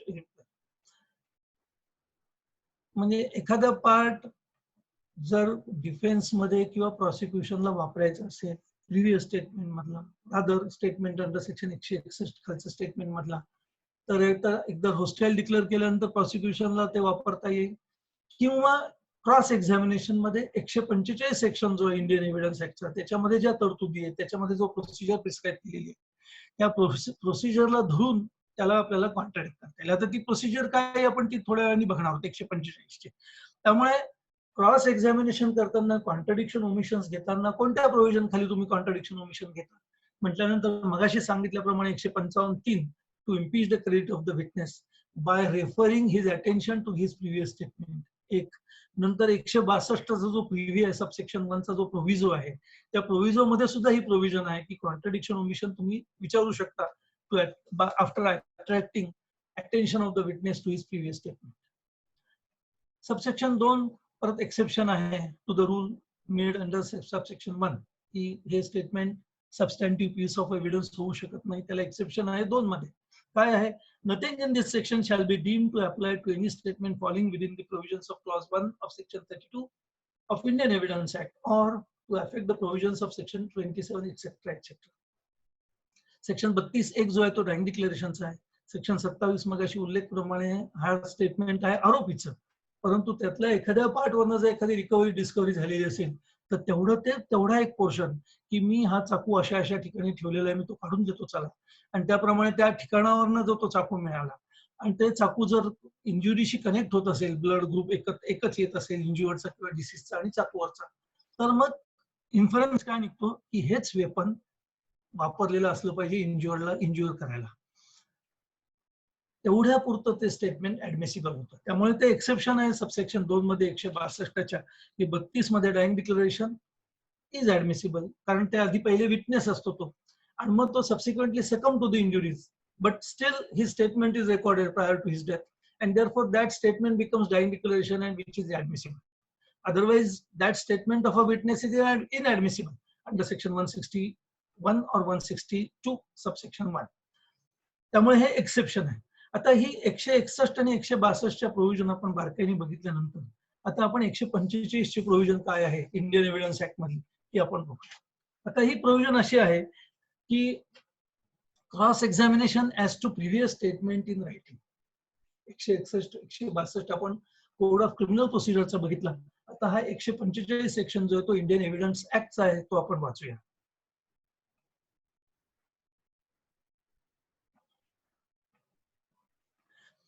आता हे वाचण्यापूर्वी थोडासा फरक आपल्याला लक्षात घेणं गरजेचं आहे. 161 162 मध्ये प्रत्येक 1-2 ठिकाणी असा रेफरन्स आलेला आहे आणि statement recorded under this chapter असा रेफरन्स आलेला आहे. त्यामुळे ही जी स्टेटमेंट्स आहेत 161-62 कोड ऑफ क्रिमिनल प्रोसिजर खालची, तर ती त्या केसच्या इन्व्हेस्टिगेशन मध्ये रेकॉर्ड केलेली स्टेटमेंट्स असा अभिप्रेत आहे. ही स्टेटमेंट 161-162 खालची. फर्दर 164 खालचा जर जबाब घेतला विटनेसचा, आरोपीचा नाही विटनेसचा, तर तोही जर विटनेस होस्टाईल झाला नाही, तो सपोर्ट करत असेल प्रोसिक्युशनला, तर तोही 161 चा जबाब आहे म्हणून वाचला जातो. तो काही सबस्टॅन्टिव्ह पीस ऑफ एव्हिडन्स होऊ शकत नाही. आता 145 मध्ये आपण जेव्हा वाचतो, ह्या सेक्शन इट हॅज वाईड कनोटेशन्स. याला खूप वेगळा मोठा अर्थ आहे. स्वीपिंग सेक्शन आहे हा. कसा स्वीपिंग येतो आपण बघूया. A witness may be cross-examined as to previous statement made by him in writing or reduced into writing, comma. I will take a pause here.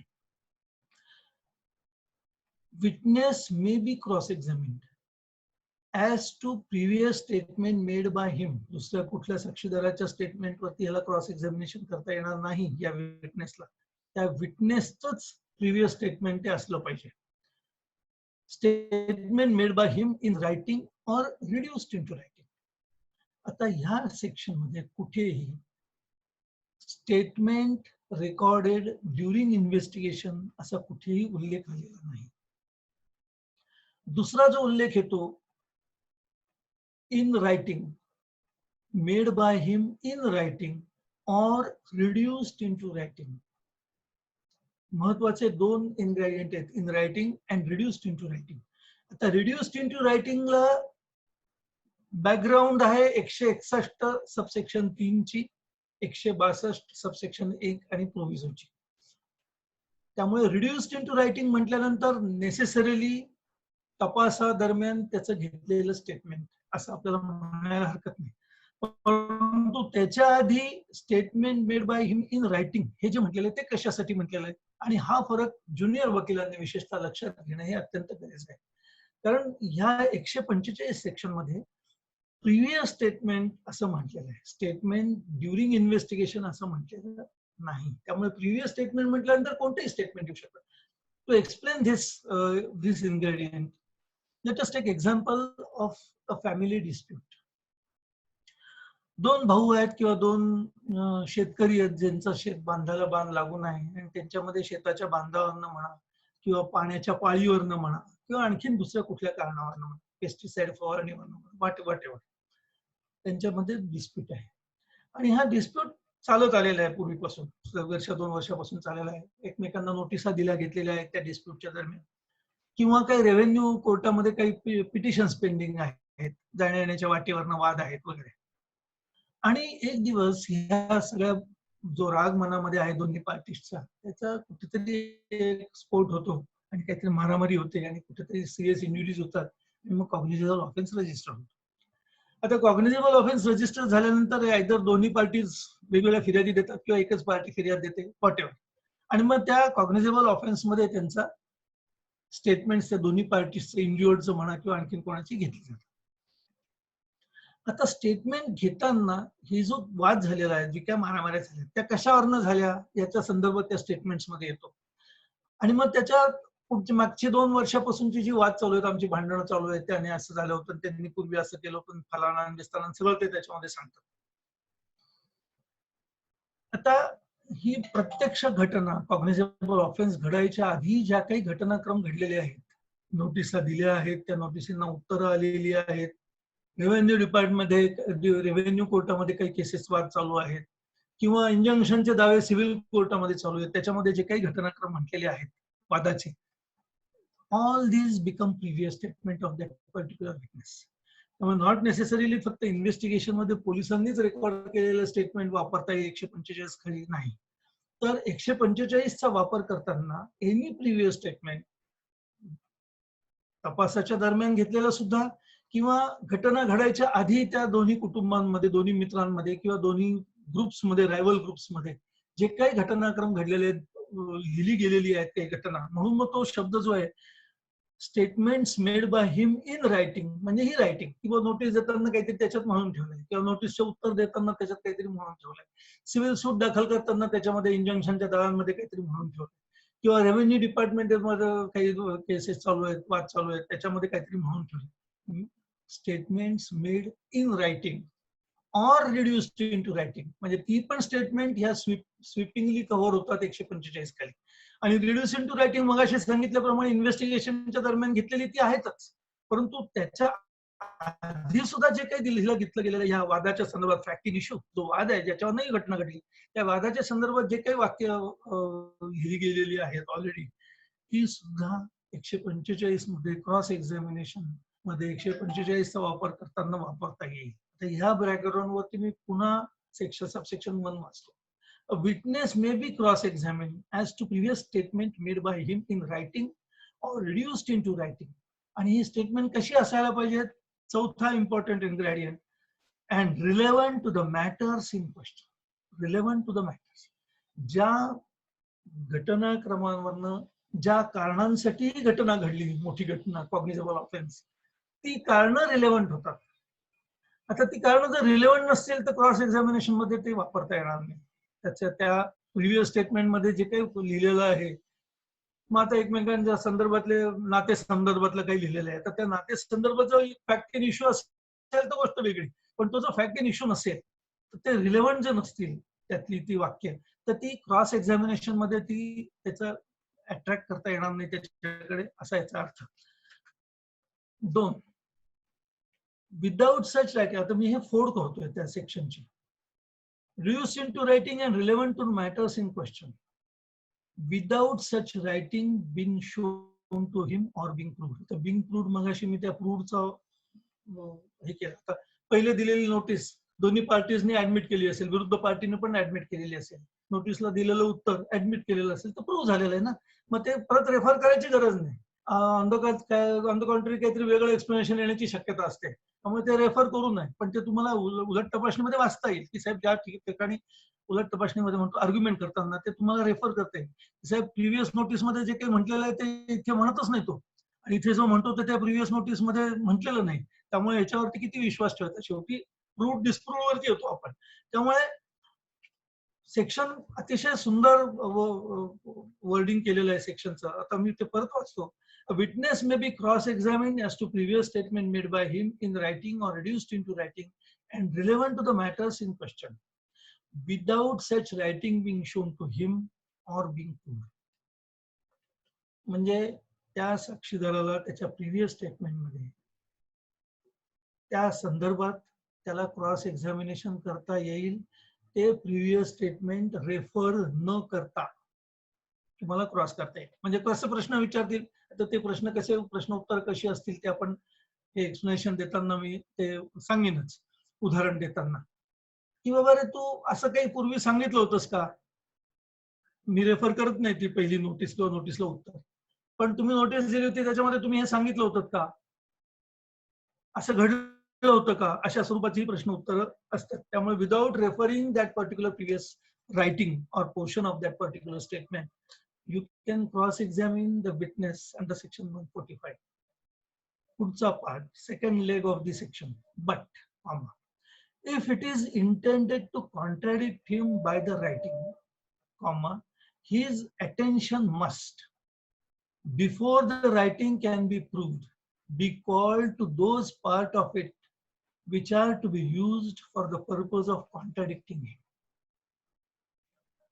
मगाशी मी जो आपला टॉपिक सुरू करताना जो सगळा उहापोह केला होता तो आता इथे आपल्याला परत एकदा त्याची चर्चा करूया. प्रूव्ड आणि डिस्प्रूव्ड हे जे आपण महत्वाचे मुद्दे बघितले, तर ते मुद्दे कसे अंमलात आणायचे, प्रोव्हिजन तर आहे, आपण तर शिकलेलोच आहे, त्याच्याबद्दल प्रश्न परीक्षेमध्ये प्रश्न उत्तरही दिलेली, पण त्याचा वापर आपण कसा प्रॅक्टिसमध्ये करतो याला खूप महत्व आहे. त्यामुळे उलट तपासणीमध्ये यांनी सांगितलेला मुद्दा हा कसा ग्राह्य नाही, कसा विश्वासार्ह नाही हे दाखवून देण्यासाठी ते डिस्प्रूव्ड झालेलं आहे. एनी प्रुडंट मॅन त्याच्यावरती कसा विश्वास ठेवणार नाही, कोर्टाने सुद्धा कसा विश्वास ठेवू नये, ही सगळी बॅकग्राऊंड याच्या मागे आहे.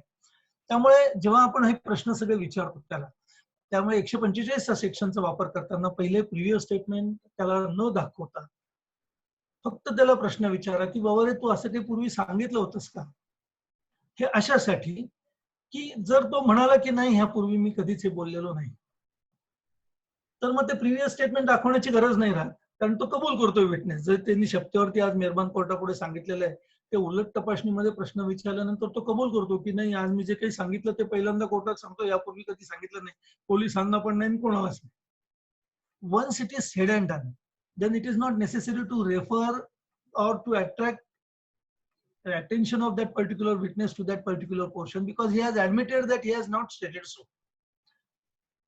Then we can say that the contradiction or omission, whatever it is proved.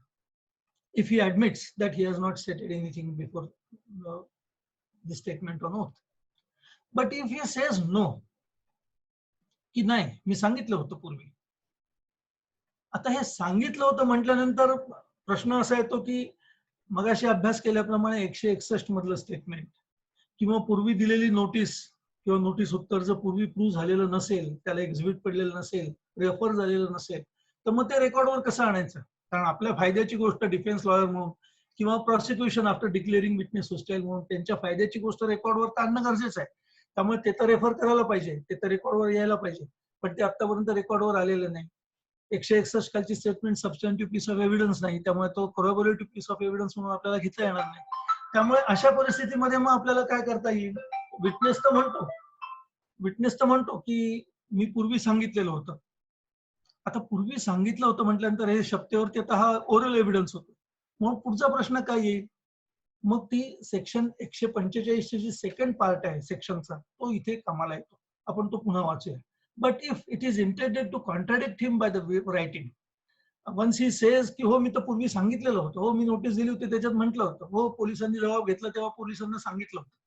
आता हे म्हटल्यानंतर त्यांनी शब्दावरती सांगितलेलंच असतं आणि आता उलट तपासणीतही तो सांगतो की हो मी सांगितलं होतं. हे म्हटल्यानंतर आपलं काम काय? हे but if it is intended to contract him by the writing, his attention must before the writing can be proved be called to those part of it which are to be used for the purpose of contradicting. मग पुढचा प्रश्न असेल आपला डिफेन्सचा की बाबा रे तू सांगतोय पूर्वी हे तू सांगितलेलं आहे, नोटीस मध्ये लिहिलेलं आहे किंवा पोलिसांना तू जबाब देताना सांगितलेलं आहे, तर मग आता हे तुझं स्टेटमेंट घे. Now we are attracting attention of a witness to his previous statement, either it is in writing or reduced into writing. बाबा रे हे बघ ह्याच्यामध्ये तू म्हणतो तू सांगितलंय परंतु ह्याच्यात लिहिलेलं नाही.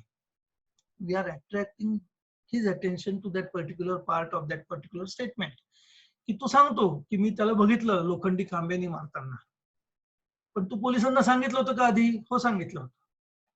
मग आता हे बघ तुझं स्टेटमेंट, याच्यामध्ये ते लिहिलेलं नाही. We are attracting his attention as is contemplated under section 145 of the Indian evidence. आणि मग ते अट्रॅक्ट केल्यानंतर तो ते वाचतो. आता हे सगळं चित्र आपल्या डोळ्यासमोर उभं राहील कोर्ट हॉल मधलं. आपला सिनियर ते रेफर करतोय त्याला की बाबा रे बघ याच्यामध्ये नाही लिहिलेलं. मग तो ते वाचतो. मग ती जी गंमत असते ती होते, काही वेळेला विटनेस काहीतरी फलाने उत्तर देत राहतो, काहीतरी त्याच्यावर वादावादी होते. मग ते कोर्ट विचारतो सरकारी वकील, का हो सरकारी वकील साहेब आहे का ते त्याच्या जबाबामध्ये वगैरे वगैरे. ते सोडून देऊ आपण ड्रामा त्यातला. मग विटनेस म्हणतो ते वाचतो एकदा दोनदा काय बारकाईने म्हणतो की नाही बा नाही, म्हणजे तो शब्दावरती काहीतरी सांगतोय जे त्याच्या प्रिव्हियस स्टेटमेंट मध्ये नाही. इथपर्यंत थांबून चालणार नाही. पुढे आपल्याला त्याला अपॉर्च्युनिटी गरजेचं आहे, अपॉर्च्युनिटी देणं गरजेचं आहे. की तू जे सांगतो की मी सांगितलं होतं परंतु तुझ्या स्टेटमेंट मध्ये तू आता वाचल्यानंतर बघतोय की हे लिहिलेलं नाही, तर का लिहिलेलं नाही ते तुला काही कारण सांगता येईल का? ते का लिहिलेलं नाही?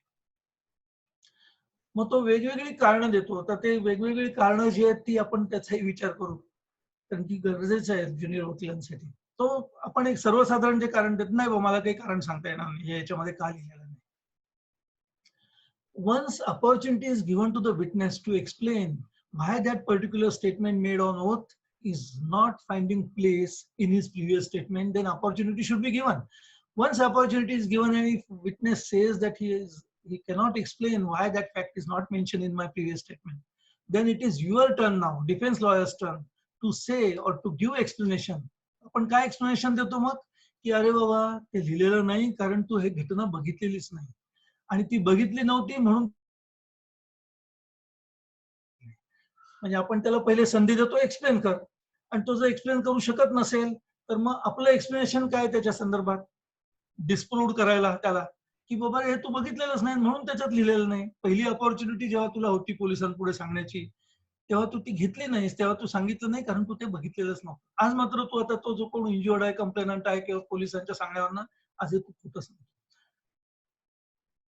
आपण त्याचा अट्रॅक्ट करतो त्या पर्टिक्युलर ओमिशन कडे किंवा कॉन्ट्राडिक्शन कडे. आता ओमिशन कॉन्ट्राडिक्शन काय हे पण बघणं गरजेचं आहे. आणि मग त्याला जर एक्सप्लेनेशन देता आलं नाही तर मग आपण ते आपलं एक्सप्लेनेशन देतो की तू ते बघितलं नव्हतं ना आज तू खोटं बोलतो. इथेही थांबत नाही. एवढं झाल्यानंतर ओमिशन किंवा कॉन्ट्राडिक्शन प्रूव्ह झाली असं होत नाही. हेच सगळं इन्व्हेस्टिगेटिंग ऑफिसर जेव्हा त्याची साक्ष होते, ज्यांनी ते स्टेटमेंट रेकॉर्ड केलेलं आहे, FIR घेतलेली आहे, त्याची जेव्हा साक्ष होते तेव्हा त्याच्या उलट तपासणीमध्ये डिफेन्स लॉयरनी किंवा प्रॉसिक्युशननी विचारावं लागेल त्याला, की बाबा रे ह्या साक्षीदारांनी असं असं सांगितलं होतं का तुमच्या पुढे? कारण त्या साक्षीदारांनी सांगितलेलं असतं, आपल्याला उत्तर दिलेलं असतं की हो मी तर सांगितलं होतं पण त्याच्यामध्ये काय लिहिलेलं नाही मला नाही सांगता येत, असं त्यांनी उत्तर दिलेलं असतं. आता त्याला आपल्याला खोटं ठरवायचं आहे म्हणून इन्व्हेस्टिगेटिंग ऑफिसरला विचारणं गरजेचं आहे की तू ते जे शब्दावर त्यांनी सांगितलं होतं ते तुमच्या पुढे जबाब द्यायला तेव्हा तुम्हाला सांगितलं होतं का ते? तो नॅचरली नाही म्हणतो कारण ते त्या जबाबामध्ये असतं. इन्व्हेस्टिगेटिंग ऑफिसर किंवा स्टेटमेंट ज्यांनी रेकॉर्ड केलेलं त्याची सही त्या स्टेटमेंटच्या खाली असते, त्यामुळे ही इज बाउंड टू से की नाही त्यांनी मला सांगितलं नव्हतं त्यामुळे मी लिहिलेलं नाही. मग म्हणता येईल की ही कॉन्ट्राडिक्शन किंवा ओमिशन प्रूव्ह झाली. And then we can argue की ह्या विटनेसवरती विश्वास ठेवता येणार नाही कारण त्यांनी आधी काहीच सांगितलेलं नसताना आज 2 वर्षांनी 6 वर्षांनी शपथेवरती मात्र सगळं सांगतो आणि त्याला कारणही देता येत नाही त्यांनी पूर्वी हे का नाही सांगितलेलं पोलिसांपुढे.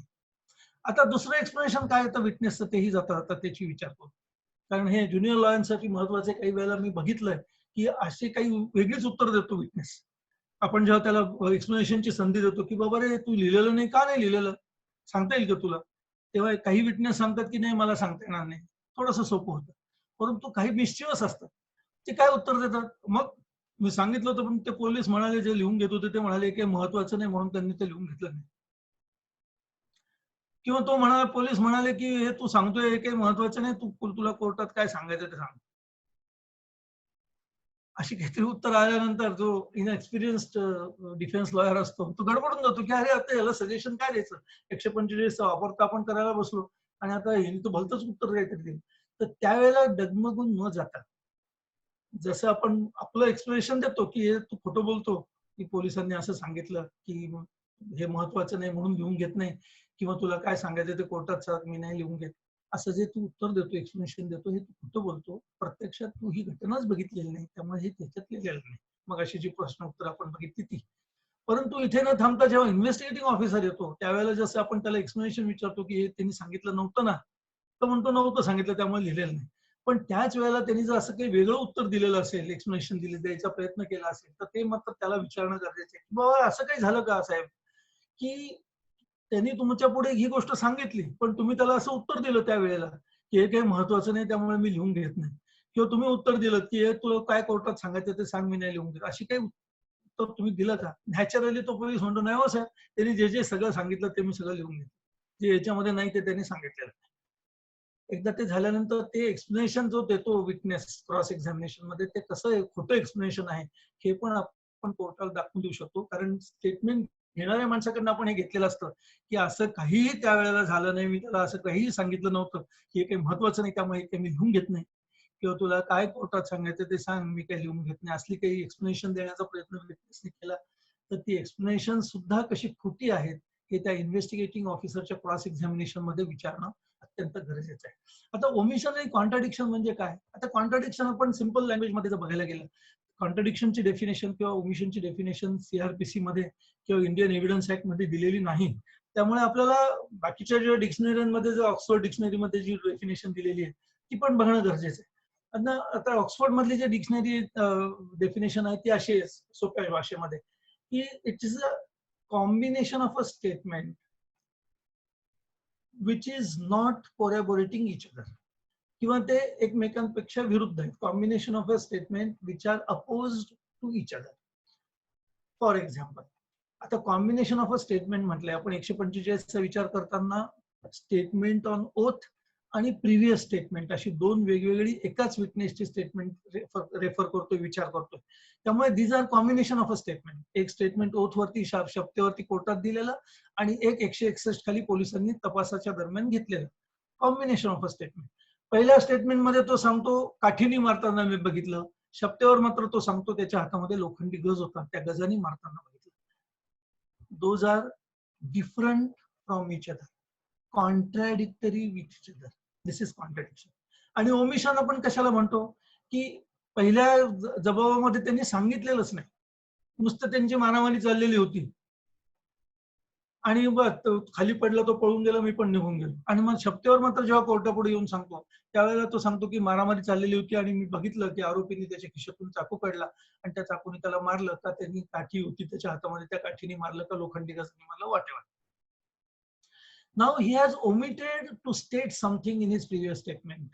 Omitted काठीने मारल्याचं, लोखंडी गजाने, चाकूने मारल्याचं त्यांनी सांगितलेलंच नाही पूर्वी, पण आज मात्र तो शब्देवर सांगतो. That omission. मग त्याला विचारताना, प्रश्न विचारताना ओमिशन बऱ्याच वेळेला आपण जेव्हा कॉमेंट्री वाचत असतो किंवा आपल्या सिनियर्सचं आर्ग्युमेंट ऐकत असतो त्यावेळेला पटकन हे रेफरन्स असे येतात की दिस ओमिशन अमाउंट्स टू कॉन्ट्रडिक्शन. आणि म्हणजे काय अमाउंट्स टू कॉन्ट्रडिक्शन म्हणजे काय, तर आता ती, आणि it has to be important, it has to be relevant. आता ही ओमिशन आहे, पण शब्दावर मात्र तो येऊन सांगतो की मी बघितलं त्याला काठीने, गजाने किंवा चाकूने मारताना. उलट टपाटीत विचारताना आपण काय विचारतो, मग अशी जी प्रश्न उत्तर आपण उदाहरण दाखल घेतली ती विचारतो कशी की बाबा रे, तू सांगितलं होतं का पोलिसांना तुझ्या प्रिव्हियस स्टेटमेंटमध्ये की तू चाकूने मारताना त्याला बघितलं? तो म्हणतो हो सांगितलं होतं. मग पुढची सगळी प्रश्न उत्तर मगाशी जी झाली ती. आता त्या स्टेटमेंटमध्ये चाकूने मारताना बघितलेलं नाही हे एक तर तो विटनेस कबूल करतो की नाही मी सांगितलं नव्हतं, किंवा तुम्ही सांगितलं होतं पण ते लिहिलेलं नाही. मग इन्व्हेस्टिगेटिंग ऑफिसरकडनं आपण ते प्रूव्ह करून घेतो की नाही त्यांनी सांगितलंच नव्हतं त्यामुळे ते लिहिलेलं नाही. त्यामुळे ती प्रूव्ह झाली. आता ही महत्वाचे सर्कमस्टन्स आहे, त्यामुळे ती ओमिशन अमाउंट्स टू कॉन्ट्रडिक्शन. जरी तिथे चाकूच्या ऐवजी काठी किंवा काठीच्या ऐवजी गज आधी वापरलेला शब्द आहे, नंतर काठीच्या गजाच्या ऐवजी काठी किंवा काठीच्या ऐवजी चाकू वापरलेला शब्देवरती कॉन्ट्राडिक्टरी जरी नसला तरी तिथे केलेली ओमिशन जी मटेरियल आहे की आज इथे मात्र पुढे जाऊन काहीतरी एक्झॅगरेट करतोय, जास्तीतलं सांगतोय, तर ही ओमिशन रेकॉर्डवरती आल्यानंतर इट अमाउंट्स टू कॉन्ट्रडिक्शन. आता काही वेळेला असं होतं की स्टेटमेंट देताना एखादं वाक्य असं पण बोललं जातं की जे आरोपीच्या फायद्याचं आहे. फॉर एक्झाम्पल, काही वेळेला सेल्फ डिफेन्स वगैरे ह्या ज्या डिफेन्सेस घेतले जातात त्याचं आपण छोटंसं उदाहरण घेऊया की स्टेटमेंट मध्ये रेकॉर्ड करताना त्या विटनेसने सांगितलेलं असतं की त्या दोघांची मारामारी बघितले, वाद चालू होता आणि मग जो इंज्युअर्ड आहे किंवा जो मेला नंतर सबसिक्वेंटली डिसीज्ड, त्यांनी पटकन त्याच्या हातात त्यांनी खिशातून चाकू काढला आणि तो त्या मारायला लागला तो ह्याला आरोपीला. आणि मग ते पळापळ सुरू झाली, आरोपीने तिथे पटकन दगड दिसला त्याला तर त्याने उचलला मारला डोक्यात आणि त्या डोक्यात इतकं जोर मारले खाली पडलं, ते रक्त व्हायला लागलं आणि सगळी पळापळ झाली वगैरे वगैरे. आता शपथेवरती साक्ष देताना एक तर त्या व्हिक्टीमचे जे नातेवाईक असतात ते म्हणतात की बा हे नको सांगू, ते कशाला सांगतो, किंवा पोलीस सांगतात कारण त्यांना सिद्ध करायची असते बाजू. खरं तर त्यांनी फेअरली हे सगळं मांडलं पाहिजे, जे जे काही घडले, जे जे काही रेकॉर्डवर आले ते कोर्टापुढे मांडणं ही त्यांची जबाबदारी अपार्ट. तर पोलीस सांगतात काही वेळेला सरकारी वकील, तर त्यांनाही त्यांची बाजू मांडायची असते. ते सांगतात की बा हे त्यांनी करून मारत होता वगैरे, कशा दगड मारला सांग, तू बघितलं, तू दिलेलं आहे स्टेटमेंटमध्ये, आणि त्याप्रमाणे विटनेस तो दगड मारल्याचं सांगतो शपथेवरती कोर्टामध्ये. आता जर बाकी सगळे पुरावे आपल्या विरुद्ध आहेत तर आपल्याला काही वेळेला डिफेन्स घेताना बोल्ड डिफेन्स घ्यावा लागतो, सेल्फ डिफेन्सचा बोल्ड डिफेन्स घ्यावा लागतो की मी जर मारलं नसतं त्याला तर त्यांनी चाकू खुपसलं असतं, मला लागलं सुद्धा, हातावरती इंजुरी आहे, डिफेन्स इंजुरी मानतात की त्यांनी 2दा-3दा चाकू मारण्याचा प्रयत्न केला, मी अडवण्याचा प्रयत्न केला पण तो ऐकतच नव्हता, दारू पेलेला होता, माझ्यापेक्षा खूप मजबूत होता, मग मी इकडे तिकडे बघितलं, तो दगड दिसला, उचलला आणि मारला. असं डिफेन्स जर आपण काही घेतला तर मात्र आपल्याला ते सजेशनच्या स्वरूपामध्ये विचारावं लागतं, कारण दुसरा पर्याय काही वेळेला नसतो, कारण आय विटनेसेस असतात सांगणारे. आणि मग आपण बोल्ड डिफेन्स घेतो की मी माझ्या संरक्षणासाठी हे केलं, ते तो त्याला डोक्याला लागेल आणि तो मरेल असं मला वाटलं नव्हतं, वॉट एव्हर. अशा वेळेला मग काय करायचं, कारण साक्षीदार तर ते काहीच सांगत नाही, पण त्याच्या प्रिव्हियस स्टेटमेंटमध्ये मात्र आपल्या फायद्याच्या 4 गोष्टी आहेत लिहिलेल्या, मग त्या रेकॉर्डवरती यायला पाहिजेत. आपण नुसतं सजेशन देऊन तो साक्षीदार म्हणतात नाही नाही असं काही झालं नाही, मी काही बघितलं नाही, असं पूर्ण पुरत नाही, कारण मी तोंडी सजेशन देतो तो तोंडी नाकारतो. Then again section 145 to prove the omission. आता वही ओमिशन कुठली आहे की this is the omission which is helpful to the defense but not stated by the witness on oath which is mentioned in his previous statement. जर उपयोगाची असेल तरच ह्याचा वापर आपल्याला करायचा आहे. त्यामुळे प्रश्न विचारताना फ्रेम करताना कसा फ्रेम करावा असा प्रश्न बऱ्याच वेळेला ज्युनियर्सना पडतो. तर आपल्याला प्रश्न कसा फ्रेम करावा हे बघणं गरजेचं आहे. प्रश्न फ्रेम करताना असं विचारायला पाहिजे, मला माझ्या मताप्रमाणे, I am open for the correction, की बाबा रे असं काही झालं होतं का की ते वाद जेव्हा चालू होता त्यावेळेला ह्या इंज्युअर्डनी, जो जखमी आहे किंवा जो मयत आहे आता, त्यांनी चाकू काढला आणि तो मारायला लागला आरोपीला, असं काही झालं होतं का? We are not suggesting anything, असं काही झालं होतं का? He says no. तो चाकू त्यांनी 2-3 वेळेला मारलं, तो स्वतःला, आरोपीने स्वतःला वाचवण्याचा प्रयत्न केला, असं काही झालं होतं का? नो. तो वाचवण्याचा प्रयत्न करत असताना त्याच्या हाताला वगैरे जखमा झाल्या, जे we are taking corroboration of the injuries present on the person of the accused, असं काही झालं होतं का?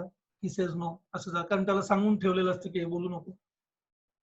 म्हणजे पहिले आपण असं काही झालं होतं का घटना असा विचारतोय. Now we are impeaching his memory or credibility of the witness. एकदा हे नाही नाही नाही असं झालं नव्हतं झालं नव्हतं झालं नव्हतं झाल्यानंतर आपले सगळे प्रश्न संपले की मग पुढच्या प्रश्नांची जो संच आहे तो अशा स्वरूपाचा येतो की बरे मग तू जर पोलिसांकडे जबाब दिला त्या जबाबात तू या सगळ्या घटना 1, 2, 3, 4 अशा सांगितल्या होत्यास का? अगेन ही सेज नो, मी नव्हतं सांगितलं. Then again section 145 comes in action, कारण आपल्याला कॉन्ट्राडिक्ट करायचंय त्याच्या ओथवरच्या स्टेटमेंटवरती, किंवा क्रॉस एक्झामिनेशन मध्ये त्यांनी असं झालं नव्हतं, मी सांगितलं नव्हतं, अशी जी उत्तरं तो देतोय. We are impeaching his credibility नाव, की शब्दावरती तो काय बोलतोय बघा साहेब, असं आपल्याला नंतर आर्ग्युमेंट करायचंय. त्यामुळे पुढचे प्रश्न मग आपल्याला, मग तो जबाब देताना सांगितलं होतं का पोलिसांना? नव्हतं सांगितलं, नव्हतं. Then we are to refer that particular portion in his statement, की बाबा रे बघ आता हे हा जबाब तुझ्या नावाचा आहे, ते सगळं तू सांगितलंस, तर याच्यामध्ये हा पोर्शन जो पहिल्या दुसऱ्या पॅरेग्राफ मधले ती पहिल्या 3 ओळी बघ, त्या तू सांगितलेल्या आहेस.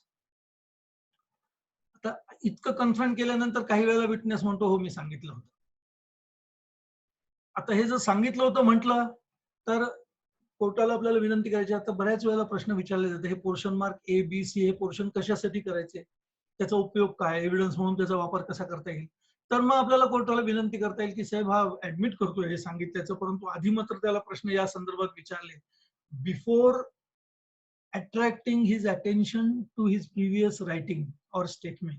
त्यांनी जी उत्तरं दिलेली आहेत ती आणि आता जे उत्तर देतोय की हो मी सांगितलं होतं, हे तो खोटं बोलतोय हे दर्शवायला पुरेसं आहे, हे दाखवायचं आहे आता आपल्याला. त्यामुळे आपल्याला कोर्टाला विनंती करता येते की आता हे जे पोर्शन मी त्याला रेफर केलं जो ते कबूल करतो ते आपण साहेब रेकॉर्डवरती घ्या. मग तो कोर्ट त्याला त्या portion mark is stated by me and it is correct असं ते लिहून घेतं कोर्ट. मग ए असेल, बी असेल, सी असेल, व्हॉट एव्हर द सिक्वेन्सेस. आता त्याने जर कबूल केलेलं असेल तर प्रश्न विचारायची इन्व्हेस्टिगेटिंग ऑफिसरला गरज नाही. पण तो म्हणाला की नाही नाही हे जरी इथे लिहिलेलं असलं तरी मी असं सांगितलेलं नाही, हे सगळं खोटं लिहिलं, तरी सुद्धा पुढची स्टेप काय असेल की आपण विनंती करतो कोर्टाला की साहेब ह्याला पोर्शन मार्क करा. मग कोर्ट लिहून घेते की portion mark A in his statement dated so and so is not correct as per the witness, कारण विटनेसची जबानी चाललेली असते, लिहून घेतात इज नॉट करेक्ट. मग आपण तिथे थांबत नाही. मग इन्व्हेस्टिगेटिंग ऑफिसर ज्यांनी ती स्टेटमेंट लिहून घेतलेलं आहे त्याला आपण ते रेफर करतो की बा हा जो पोर्शन मार्क ए आहे या statement dated so and so तुम्हीच लिहून घेतलं ना? हो मीच लिहून घेतलं. मग त्यांनी हा पोर्शन मार्क ए तुम्ही त्याच्या सांगण्याप्रमाणे तुम्ही लिहून घेतलात ना? हो त्याच्या सांगण्याप्रमाणे मी लिहून घेतला. then that portion is said to be proved and then we can request the honorable court to exhibit that portion. मग त्याला त्या portion mark is exhibited so and so, मग तो काय सिक्वेन्स मधला नंबर असेल तो, मग तो एक्झिबिट झाल्यानंतर आपण जेव्हा आर्ग्युमेंट करतो, now we are coming to impeaching part, impeaching the credit of the witness. मग आर्ग्युमेंट करताना आपण काय आर्ग्युमेंट, कारण ते आर्ग्युमेंट करण्यासाठी म्हणून ही सगळी शाळा आपण केलेली असते. मग आर्ग्युमेंट करताना काय करतो की साहेब ठीक आहे, आय विटनेस म्हणून म्हणतोय, इंज्युअर्ड म्हणून म्हणतोय, त्यांनी सगळं शब्दावर सांगितलं खरं, परंतु उलट तपासणीमध्ये कसं बघतोय बघा, पहिले त्याला सजेशन दिलं की असं झालं होतं का, असं झालं होतं का, नाही नाही नाही म्हणतो. नंतर दिलं की तू स्टेटमेंट दिलं होतं का, मग असं तो त्यालाही नाही म्हणतो. पण जेव्हा स्टेटमेंट त्याला दाखवलं तेव्हा तो म्हणतो की हो मी सांगितलं होतं. एका घटक्यामध्ये तो खरं बोलतो, एका घटक्यात खोटं बोलतो, हो म्हणतो, नाही म्हणतो, याच्या शब्दांवर किती विश्वास ठेवायचा. We are impeaching the credit of the witness. You can say that त्याच्या whether there is any ring of truth to his evidence, whether you can be relied upon. मग आणखीन बाकीचे सर्कमस्टन्सेस आपण क्रॉस एक्झामिनेशन मध्ये गोळा केलेले असतात.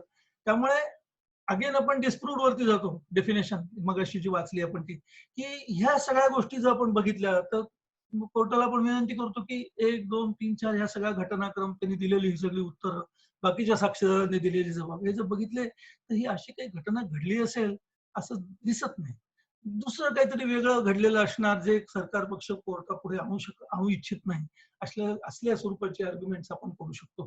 त्यामुळे 145 चा वापर क्रॉस एक्झामिनेशन मध्ये कॉन्ट्राडिक्शन आणि ओमिशन्स प्रूव्ह करण्यासाठी कसा करायचा हे आता आपण बघितलं. आणि तो प्रूव्ह कधी होतो, केवळ विटनेसला विचारून थांबलो असं होत नाही. जर आपण इन्व्हेस्टिगेटिंग ऑफिसरला विचारलं नाही तर मात्र ते कॉन्ट्राडिक्शन ओमिशन्स प्रूव्ह झाले नाहीत असं म्हणता येईल. आणि मग सरकारी वकील आपल्या आर्ग्युमेंटला ऑब्जेक्शन देतील की साहेब ठीक आहे, यांनी सगळं विटनेसला विचारलं त्या क्रॉसमध्ये, पण या सगळ्या गोष्टी इन्व्हेस्टिगेटिव्ह ऑफिसर आम्ही तपासला होता, त्याच्या उलट तपासणीत विचारलंच नाहीये. त्यांना विचारायला पाहिजे होतं की बाबा रे जबाब घेतला तू, त्या जबाबामध्ये त्यांनी या गोष्टी 4 सांगितल्या होत्या, पोर्शन मार्क एबीसी, ते विचारलेलं नाही, किंवा या गोष्टी सांगितल्याच नव्हत्या तेही विचारलेलं नाही. त्यामुळे या कॉन्ट्राडिक्शन आणि ओमिशन्स प्रूव्ह झालेले नाहीत असं आर्ग्युमेंट एखाद वेळेस प्रॉसिक्युशन ऍडव्हान्स करण्याची शक्यता असते. त्यामुळे आठवणीने ज्या कॉन्ट्राडिक्शन्स आणि ओमिशन्स आपण रेकॉर्डवरती आणलेल्या आहेत क्रॉस एक्झामिनेशन मध्ये, त्या इन्व्हेस्टिगेटिंग ऑफिसरला विचारून, त्याच्या जबानीमध्ये क्रॉस एक्झामिनेशन मध्ये विचारून त्या सगळ्या गोष्टी परत रेकॉर्डवर आणणं गरजेचं आहे. तरच आपल्याला या सगळ्या कॉन्ट्राडिक्शन ओमिशन्स प्रूव्ह झाल्या असं आपल्याला म्हणता येईल. आणि मग त्याच्यावरती आपल्याला आपलं आर्ग्युमेंट ऍडव्हान्स करता येईल. So as to say that the prosecution is not able to prove its case to the hilt. आणि प्रॉबॅबिलिटी अशी आहे की वेगळं काहीतरी घडलेलं असणार, प्रॉबॅबिलिटी अशी आहे की साक्षीदारांनी काहीही बघितलेलं नसणार, प्रॉबॅबिलिटी अशी आहे की मला मारताना मलाच वाटायला लागलं की पण ह्याच्यामध्ये खूप सिरियसली इंज्युअर होणार आहोत आपण, आपल्या प्रॉपर्टीला आणि आपल्या पर्सनला खूप धोका मोठा निर्माण झालेला आहे, आणि म्हणून मी जी काही स्टेप घेतली त्याच्यातून ही घटना घडली. ही सगळी आर्ग्युमेंट जेव्हा आपण ऍडव्हान्स करतो, कोर्टापुढे जेव्हा मांडतो, त्याला बेस तयार करण्यासाठी म्हणून ही सगळी क्रॉस एक्झामिनेशन मध्ये ही सगळी कॉन्ट्राडिक्शन आणि ओमिशन्स आपल्याला घेणं अत्यंत आवश्यक आहे. आता ह्याच्यावरचा जो एक केस लॉ जो आहे, अतिशय लँडमार्क जजमेंटचे प्रत्येक केसमध्ये पुढे वापरलेला आहे, तो आहे Tahsildar Singh versus state of Uttar Pradesh. It is reported in AR 1959 Supreme Court, page number 1012. I will read it again. Tahsildar Singh versus State of Uttar Pradesh, reported in AIR 1959 Supreme Court 1012. आणखीनही काही केस आपण बघणार आहोत, थोड्या वेळाने आपण बघू. महत्वाचा आता मी केस लॉ सांगितलेला, याच्यामध्ये कशा क्रॉस एक्झामिनेशन मध्ये म्हणा प्रॉसिक्युशननी किंवा डिफेन्सनी कशी कॉन्ट्राडिक्शन ओमिशन 145 चा वापर कसा केला पाहिजे याचा अतिशय विस्तृतपणे सुप्रीम कोर्टाने या केस लॉ मध्ये 59 चा जरी असला, स्टील इट स्टँड्स, आणि तो प्रत्येक ठिकाणी वापरला जातो. मगाशी मी एक सबसेक्शन 2 चा जो उल्लेख आहे तो मी 161 सबसेक्शन 2 चा उल्लेख आपण म्हटलं होतं मगाशी, की आपण नंतर जी आपण उदाहरण घेणार आहोत त्यावेळेला त्याचा आपण थोडासा विचार करूया. Again I will come back to subsection 2 of section 161. आता एवढं सगळं डिस्कशन आणि उहापोह झाल्यानंतर आपल्याला हा सबसेक्शन 2 वाचायचा 161 चा. सबसेक्शन 2, सच पर्सन म्हणजे आता विटनेस आपल्या या सगळ्या उदाहरणांमध्ये, such persons shall be bound to answer truly all questions relating to such case put to him by such officer other than the questions etc etc. म्हणजे confessional part जो आहे तो इनएडमिसिबल. आता ही प्रोव्हिजन कशी वापरायची बघा. असं होऊ शकतं मगाशी म्हटल्याप्रमाणे काही जजेस हे जर एखादा ज्युनियर क्रॉस एक्झामिनेशन करत असेल तर त्याला टेस्ट करण्यासाठी म्हणून काही प्रश्न विचारतात. उद्देश खूप चांगला असतो काही वेळेला ज्युनियर्सना राग येतो की आम्ही प्रश्न विचारताना उगीच आम्हाला अडवलं वगैरे. पण आपण पॉझिटिव्हली जर या प्रश्नांकडे जर घेतलं तर आपली तयारी आहे की नाही, आपण वाचलेलं आहे की नाही, कोणत्या प्रोव्हिजन्सचा वापर आपण याच्यामध्ये करतो. उदाहरण द्यायचं झालं तर अशी क्रॉस आपण मगाशी डिस्कस केल्याप्रमाणे सगळे कॉन्ट्रडिक्शन ओमिशन्स रेकॉर्डवरती आली, इन्व्हेस्टिगेटिंग ऑफिसरला पण विचारलं आणि नंतर आर्ग्युमेंट करताना हे सगळे कॉन्ट्रडिक्शन ओमिशन्स आपण कोर्टापुढे मांडायला लागलो. कोर्टाने पण शांतपणे ऐकून घेतलं आणि नंतर मात्र कोर्टाने पटकन प्रश्न विचारला की वकील साहेब तुम्ही सगळं म्हणताय ते मला पटलं, ओके, पण शपथेवरती तो साक्षीदार जबानी देतोय आणि शपथेवरती त्यांनी काहीतरी सांगितलेलं आहे. तर आता शपथेवरती झालेली चीफ एक्झामिनेशन मी का ग्राह्य धरायची नाही? ओके, क्रॉस एक्झामिनेशन मध्ये त्यांनी तुम्ही आणलंय रेकॉर्डवर की पूर्वी हा काही बोललेलाच नाहीये, आत्ताच पहिल्यांदा बोलतोय, पण तो शपथेवर साक्ष देतोय ना. मग शपथेवरती जर साक्ष देतोय तर मी ती ग्राह्य का धरायची नाही? प्रश्न विचारला जातो एकदम हडबडून जातो माणूस की खरंच काही शपथेवर साक्ष मग ती का ग्राह्य धरेल, कारण तो एव्हिडन्सचा भाग येतो. तसं ती प्रोव्हिजन या सबसेक्शन 2 मध्ये आहे. बघा काय प्रोव्हिजन आहे, आपण ती पुन्हा वाचू. Such person shall be bound to answer truly all questions relating to such case put to him by such officer, comma, other than the questions incriminating काय उत्तर असतील ती द्यायची नाही. आता हा पहिला जो हाफ पार्ट जो आहे सबसेक्शन 2 चा तो फार महत्वाचा ठरतो. जबाबदारी काय आहे विटनेसवर, मगाशी मी सांगितल्याप्रमाणे की ह्या तपासामध्ये जेव्हा एखाद्या केसचं इन्व्हेस्टिगेशन होताना पोलीस ऑफिसर हा पर्सन अक्वेंटेड आहे की नाही फॅक्ट अँड सर्कमस्टन्सेस जेव्हा ओरली तपासत असतो त्यावेळेला जी उत्तरं तुम्ही द्यायची असतात, जी सबसेक्शन 3 मध्ये रिड्युस्ड इनटू रायटिंग होतात नंतर, तर ती उत्तरं खरी उत्तरं द्यावीत अशी जबाबदारी सेक्शननी विटनेसवरती टाकलेली आहे. मगाशी जी आपण सगळी 2-3 उत्तरं घेतली, ओमिशनचं उत्तर घेतलं, कॉन्ट्राडिक्शनचं उत्तर घेतलं, त्याला दिलेलं एक्सप्लेनेशन्सचे आपण वेगवेगळे एक्सप्लेनेशन्स बघितली, ती कशी प्रूव्ह करायची इन्व्हेस्टिगेटिंग ऑफिसरला हे सगळं आपण सांगितलं बघितलं. हे सगळं झाल्यानंतर आर्ग्युमेंट करताना असा जर प्रश्न विचारला कोर्टाने तर आपल्याला उत्तर हे द्यायला लागेल की साहेब या विटनेसवरती जबाबदारी आहे. सबसेक्शन 2नी 161च्या सबसेक्शन 2नी टाकलेली वर्ड शॅल वापरलेला आहे की पोलिसांना उत्तर देताना किंवा त्याचं स्टेटमेंट रेकॉर्ड करताना त्यांनी सगळी खरी हकीकत सांगितली पाहिजे. आणि जेव्हा ही जबाबदारी त्याच्यावरती आहे, कायद्याची जबाबदारी आहे, त्याला माहिती असेल नाही तर नसेल, पण कायद्याने टाकलेली जबाबदारी आहे, प्रिझ्युम त्याला माहिती असली पाहिजे. तर अशी जर जबाबदारी असताना कधी जर ते काठीने मारल्याचं किंवा लोखंडी गजाने मारल्याचं किंवा चाकूनी मारल्याचं जर त्यांनी त्यावेळेला सांगितलेलं नसेल तर तो लाख इथे शपथेवर येऊन मेहरबान कोर्टापुढे जरी काही सांगितलेलं असलं तरी मग त्याच्यावरती विश्वास किती ठेवायचा, जरी शपथेवर सांगितलेलं असलं तरी. त्यामुळे आधी त्याच्यावर जबाबदारी कायद्याने दिलेली आहे, शॅल शब्द वापरलेला आहे, तेव्हा तो काही सांगत नाही. आज मात्र मेहरबान कोर्टापुढे शपथेवर येऊन सांगतो की असं असं झाल्याचं मी बघितलं. त्यामुळे ही जर प्रोव्हिजन बघितली तर मात्र ह्या साक्षीदारावरती विश्वास ठेवू नये अशी परिस्थिती आहे आणि त्याचा फायदा आपल्याला आरोपीला द्यावा असं आपल्याला नेहमी आर्ग्युमेंट करता येईल. त्यामुळे हा एक प्रश्न काही वेळेला कोर्ट विचारण्याची शक्यता असते. त्यामुळे ह्या ज्या प्रोव्हिजन्स आपण सगळ्या बघितल्या, prove disprove, 161, 162 code of criminal procedure, 145 आणि 155(3) or 155 section of Indian evidence act हे कॉन्ट्राडिक्शन आणि ओमिशन्स या संदर्भामध्ये अतिशय शांतपणे थरोली वाचले पाहिजेत. नॉट नेसेसरी तुम्हाला सेक्शन एखाद वेळेस सेक्शनचा नंबर लक्षात येईल किंवा आठवेल किंवा सेक्शन पार्ट असेल, नॉट नेसेसरी, परंतु सेक्शन मधले महत्वाचे इन्ग्रेडियंट्स काय आहेत हे जर तुम्ही थरोली लक्षात घेतलेत आणि शांतपणे त्याच्यावर विचार केला, वेगवेगळे केस लॉचा अभ्यास त्याच्यावरती केला, त्या दृष्टिकोनातून आपण जर सगळे चार्जशीट वाचलं, त्या दृष्टिकोनातून आपण आपला सिनियर काय प्रश्न विचारतोय त्याच्याकडे जर लक्ष दिलं तर मला असं वाटतं त्यातल्या नायसिटीज ज्या आहेत, बारकावे जे आहेत ते तुम्हाला नक्की कळतील आणि तुम्ही नक्की ह्याच्यामध्ये अशी प्रश्न उत्तरांमध्ये नक्की यशस्वी व्हाल अशी मला पूर्ण खात्री आहे. मग अशी आपण तहसीलदार सिंग, मला माहिती आहे की काही प्रश्न उत्तर आपण घेतो, थोडा वेळ राहिलेला आहे, 10 मिनिटं कमी आहेत. तर मग अशी तहसीलदार सिंगची एक केस मी मगाशी सांगितली. दुसरी एक केस महत्वाची आहे. काही वेळेला असं होतं की FIR मध्ये फर्स्ट इन्फॉर्मेशन रिपोर्ट जो दिला जातो, एक व्हिक्टिम देतो किंवा एखादा आय विटनेस देतो, त्यावेळेला साक्षीदारांची नावच सांगितलेली नसतात, विटनेसेसची, आय विटनेसेसची, आणि नंतर मात्र सप्लिमेंटरी स्टेटमेंटमध्ये किंवा नंतर शपथेवरच्या जबानीमध्ये ती साक्षीदार हे दोघ जण सुद्धा होते, तर मग ती ओमिशनच होईल ना, कारण महत्वाचं आहे, रिलेव्हंट पार्ट आहे, महत्वाचं आहे की तू त्यावेळेला सांगितलं नाही ना, आज मात्र त्या दोघांची नावं सांगतो, ओमिशन होईल. तर त्याच्यावरती एक छान केस आलेली आहे, ती अशी आहे. शाला कंटिन्यू 5 मिनिटात सर आपला टाइम वेळ आहे भरपूर, आपला आहे ना, आहे भरपूर. ओके. तर त्याच्या संदर्भातली एक छान केस आहे रिसेंटली, पोपट Mandale versus state of Maharashtra, reported in 2019, volume 4, Bombay case reporter criminal, page number 279. 2019, volume 4, Bombay case reporter criminal, page number 279, पोपट वर्सेस स्टेट ऑफ महाराष्ट्र. आणखीन एक सिमिलर पॉइंट वरची केस अशी आहे की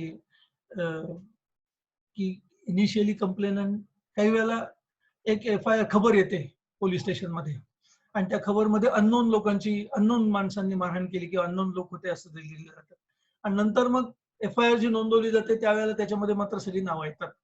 तर अशा वेळेला ती जी खबर आहे ती रेकॉर्डवर कशी घ्यायची, आणि ती तुम्ही 145चा वापर करून कसं वापर करू शकता, त्याच्यासाठी एक केस आहे, state of Maharashtra versus Shivaji Maruti, state of Maharashtra versus Shivaji Maruti, reported in 2019, all MR criminal, page number 5162. 2019, all MR criminal, page number 5162. आता एक रिसेंटली एक केस 2020 मध्ये रिपोर्ट झालेली आहे, Taher Mehboob versus state of Maharashtra, 2020, criminal, page number 903. Taher Mehboob versus state of Maharashtra, reported in 2020, all MR criminal, page number 903. आता एक महत्वाचा मुद्दा थोडासा मला बोलायचा आहे. बऱ्याच वेळेला म्हणजे मी खूप वेळा अनुभव घेतलाय हा, की मगाशी मी म्हटल्याप्रमाणे आपल्याकडे फार थोडा ऍज अ डिफेन्स लॉयर आपल्याकडे खूप थोडा वेळ असतो. ज्या वेळेला साक्षीदाराची साक्ष सुरू होते, चीफ एक्झामिनेशन सुरू झाल्यानंतर आपल्याला क्रॉस लगेच घ्यावी लागते. काही वेळेला ऍडजस्ट होतो काही कारणांसाठी, परंतु शक्यतो 95% मध्ये क्रॉस एक्झामिनेशन आपण लगेच घेतो. त्यामुळे आपण आधी केलेला अभ्यास आणि चीफ मध्ये आलेली फॅक्ट, काही वेळेला खूप वेगळंच तो स्टोरी सांगतो काहीतरी. आपण त्याचं डेमोनियर ऑब्झर्व करत असतो, काही गोष्टी आपल्याला नोटीस होतात. काही वेळेला तो चीफ मध्ये काही 4 गोष्टी बोलून जातो, त्या रेकॉर्डवर येत नाही, तो आपण नोट डाऊन करून घेतो. तर ही सगळी अवधानं त्यावेळेला आपल्याला ठेवायची असतात चीफ होताना, आणि मग ती अवधानं ठेवून आपण पुढे आपली क्रॉस सुरू करतो. ह्याच बरोबर आणखीन एक अवधान ठेवणं अत्यंत गरजेचं आहे. ते असं, हे मी ज्युनियर वकिलांना तर सांगतोच आहे, परंतु काही सिनियर मंडळी आहेत तेही हा एक्सपिरियन्स घेत असतील रोज, की आपण जेव्हा चीफ रेकॉर्ड करत असतो, विटनेस चीफ सरकारी वकिलाने, आपण त्याच्या नोंदी आपल्यासाठी घेत असतो खाली क्रॉस एक्झामिनेशन साठी, त्यावेळेला एकीकडे कोर्ट मराठी आणि इंग्लिश मध्ये ते डिपोजिशन घेत असतं. Sometimes it happens that whatever is stated by the witness is not in that context reduced into writing in Marathi or English. बघा, आता हे का होतं ह्या कारणांमध्ये आपण पडत नाही, तो आता सब्जेक्ट आहे नाही आपला, परंतु तिकडे सुद्धा लक्ष देणं एकीकडे, म्हणजे चीफ एक्झामिनेशन मध्ये आपण विटनेसला ऑब्झर्व करत असतो, तो काय सांगतो ते ऐकत असतो, आपल्या खाली नोट्स घेत असतो. एकीकडे त्यांनी दिलेलं उत्तर मराठीमध्ये आणि इंग्लिशमध्ये कोर्ट काय डिक्टेट करतोय, आणि डिक्टेट झाल्यानंतर डिक्टेशन घेणारा काय डिक्टेट करून घेतोय, ह्याकडे पण आपल्याला भान द्यावं लागतं. नाही चीफ मध्ये तर क्रॉस एक्झामिनेशन मध्ये पण हे करावं लागतं, की आपण एकामागोमाग एक प्रश्नांची लिंक आपल्या डोक्यात कुठेतरी लागलेली असते, त्या लिंक मध्ये त्यांनी दिलेलं उत्तर बरोबर लिहिलं जात आहे की नाही हे बघावं लागतं, आणि ते बघणं गरजेचं आहे. हे मी अशासाठी असं हे सांगतोय की ही ऑब्झर्वेशन मेहरबान सुप्रीम कोर्टाने, जेव्हा सुप्रीम कोर्टापुढे अनेक केसेस चालतात, अपील चालतात, रीट चालतात, त्यावेळेला त्यांच्या असं निदर्शनास आलं सुप्रीम कोर्टाच्या, की कॉन्ट्राडिक्शन आणि ओमिशन किंवा कन्फेशन्स ही रेकॉर्ड करताना जेव्हा पुरावा म्हणून दिला जातो कोर्टामध्ये, त्यावेळेला तो कोर्टाने ज्या पद्धतीने तो घ्यायला पाहिजे त्या पद्धतीने तो घेतला जात नाही. आणि मग अपिलामध्ये ती अपिलामध्ये डिपोजिशन्स वाचली जातात. त्यावेळेला काही साक्षीदार कोर्टासमोर उभा नसतो किंवा त्याची चीफ क्रॉस होत नाही. त्यामुळे डिपोजिशन्स वाचताना जो त्याच्यातून अर्थ निघायचा तो त्याप्रमाणे निघत नाही किंवा घेतला जात नाही. अशी गोष्टी निदर्शनास मेहरबान सुप्रीम कोर्टाच्या अनेक अपील आणि रिट चालवल्यानंतर आल्यानंतर मेहरबान कोर्टाने स्यू मोटो एक जजमेंट दिलेलं आहे 2017 मध्ये.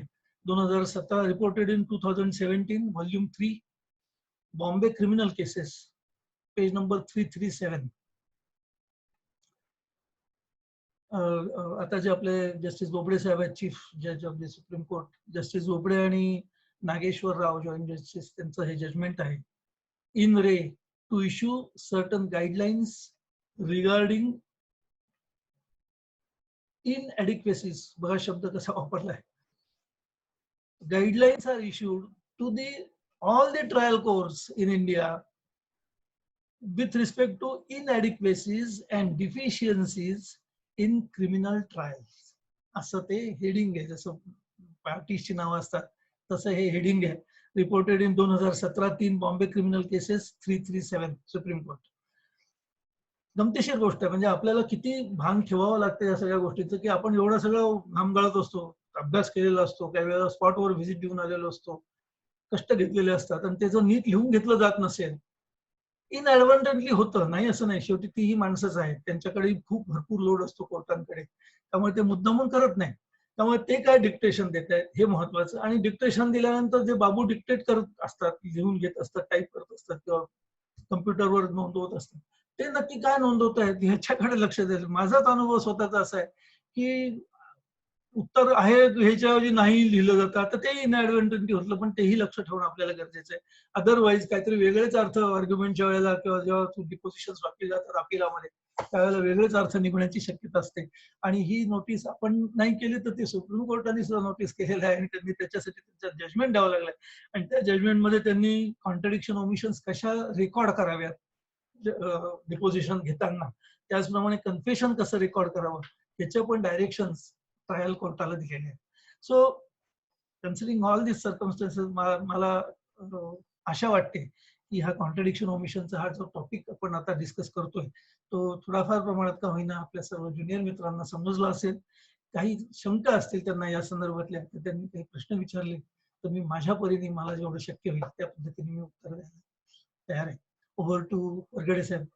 थँक्यू.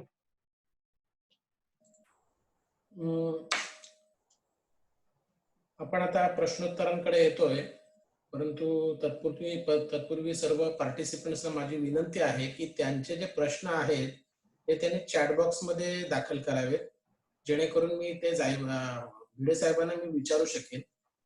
कुणीही स्वतःचा ऑडिओ अनम्यूट करून प्रश्न विचारू नये, किंवा कारण एकाच वेळेला अनेक जणांनी अनम्यूट केलं तर मग ते केओस निर्माण होईल.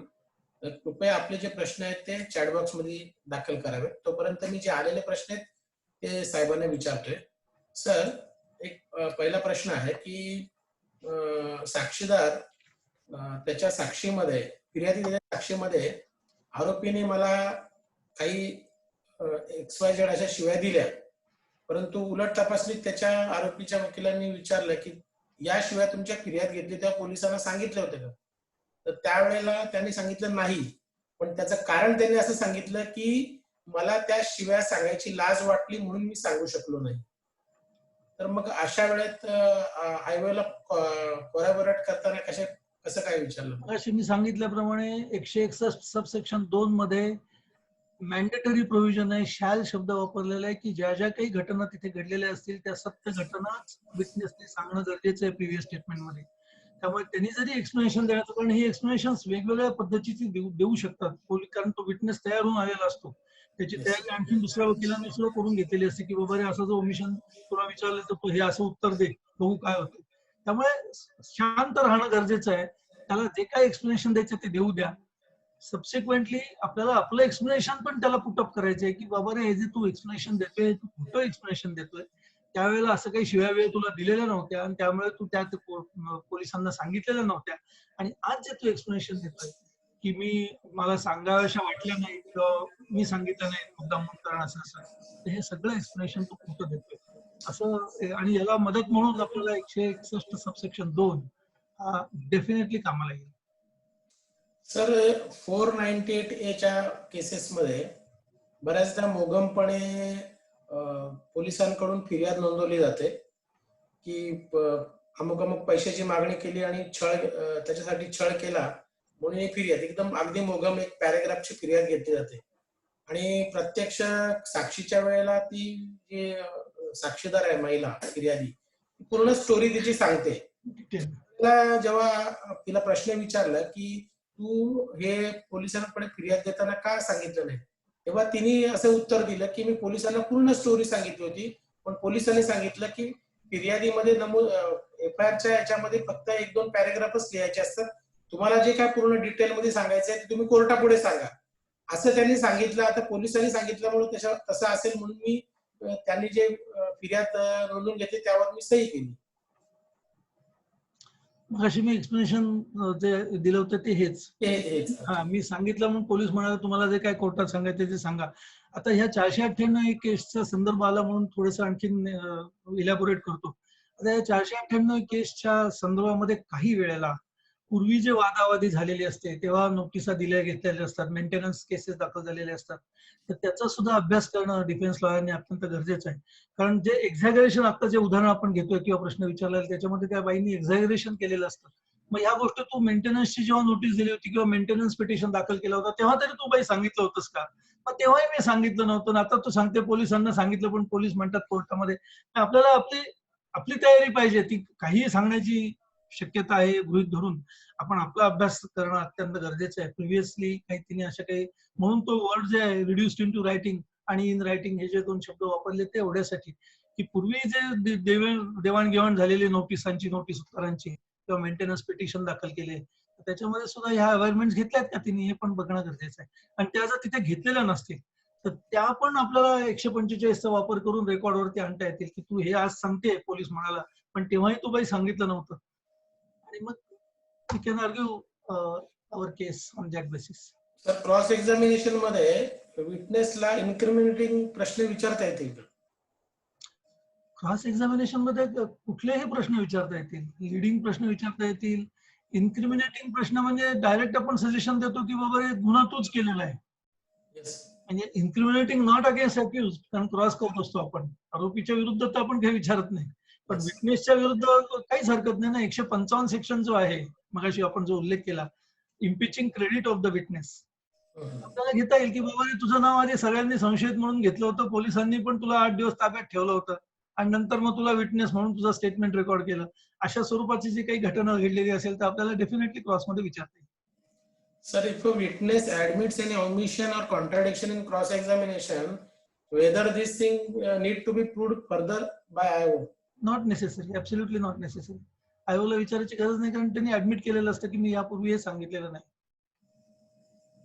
Okay. Sir, what shall be procedure for contradiction and omissions made in previous written admission, like written statement, legal notice, or any documentary? Same procedure. त्याच्यासाठी आपल्याला जे पूर्वीचे जे वाद झालेले आहेत ते आपल्या आरोपीला सांगून किंवा त्याच्या नातेवाईकांना सांगून त्या वादातले जे कागदपत्र आहेत त्याच्या सर्टिफाईड कॉपीज मिळवणं, ऑथेंटिक जर मिळाल्या कोर्टाकडनं तर फारच उत्तम, परंतु सर्टिफाईड कॉपीज मिळवणं हे गरजेचं आहे. आणि मग क्रॉस एक्झामिनेशन मध्ये ते आपण रेफर करू शकतो विटनेसला, सर्टिफाईड कॉपीज असतील. आणखी कोणाला काही प्रश्न विचारायचे असतील तर लवकरात लवकर चॅट बॉक्स मध्ये दाखल करावेत. एक मिनिट आलाय प्रश्न. सर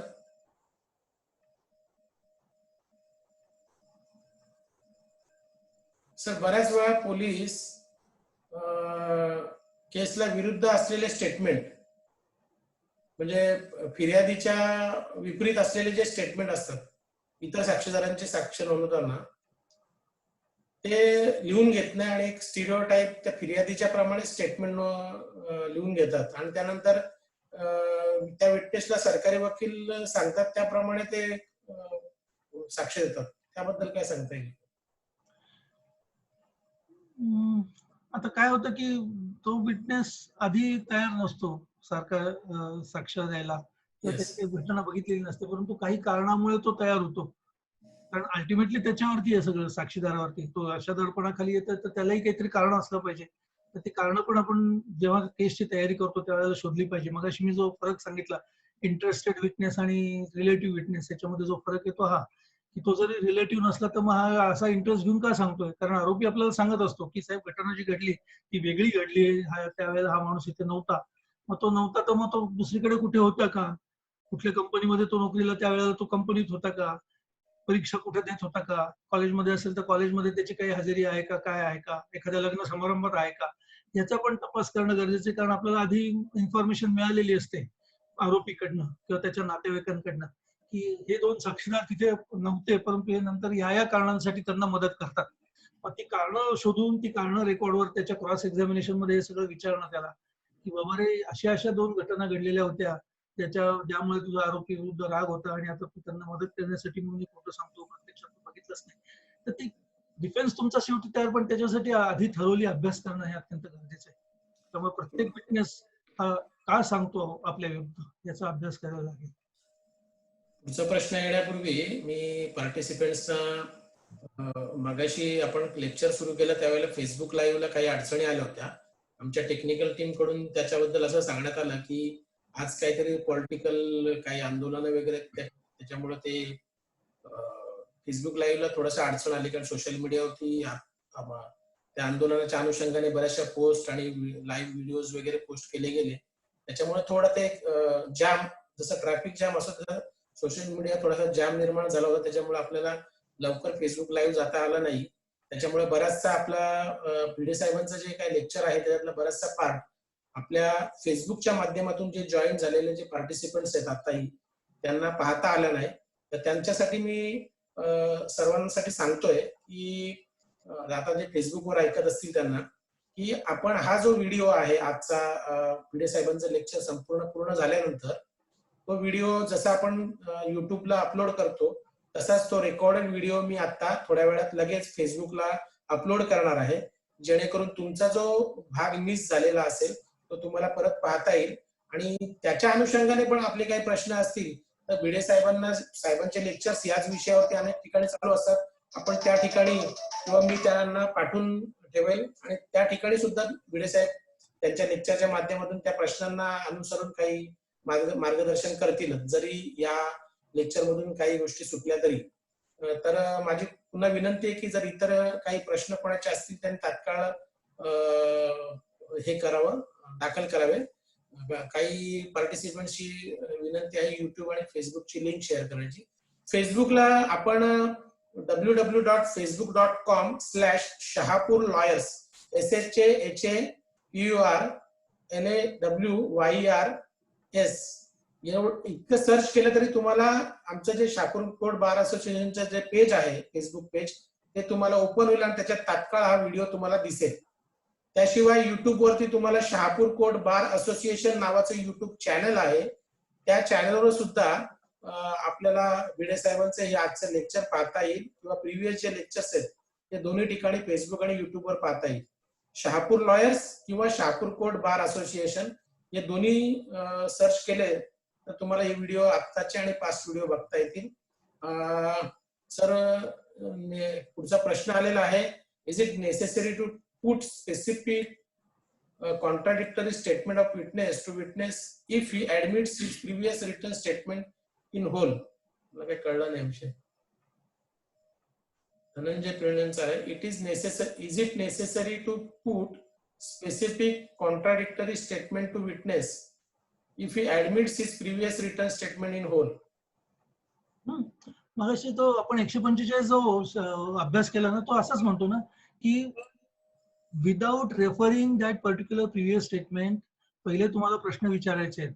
त्यामुळे प्रश्न जर त्यांनी विचारले, तुम्ही विचारले तर त्यांनी हो म्हटलं की नाही हे पूर्वी सांगितलेलं नव्हतं, तर मग तो कॉन्ट्राडिक्टरी जे स्टेटमेंट आहे ते त्याला पुटअप करायची गरज नाही, कारण ते प्रूव्ह झालेलं आहे. त्याचं म्हणणं की त्यांनी शब्दावर जे सांगितलं ते पूर्वी त्यांनी सांगितलेलं नव्हतं, हे एकदा प्रूव्ह झाल्यानंतर त्यांनी ऍडमिट केल्यानंतर त्याला ते प्रिव्हियस स्टेटमेंट रेफर करायची गरज नाही.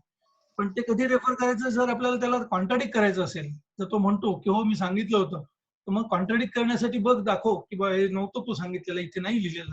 हे कॉन्ट्रडिक्ट करण्यासाठी म्हणून त्याला ते प्रिव्हियस स्टेटमेंट और पोर्शन ऑफ द स्टेटमेंट हे दाखवणं गरजेचं आहे, पुटअप करणं गरजेचं आहे. काही पार्टिसिपेंट्सनी केस लॉज संदर्भात विचारलेले आहेत, तर माझी त्यांना विनंती आहे की साहेबांनी जे केस लॉज रेफर केले, आता ते सर्वच केस लॉज त्यांना पूर्ण वाचून दाखवणं पॉसिबल होणार नाही.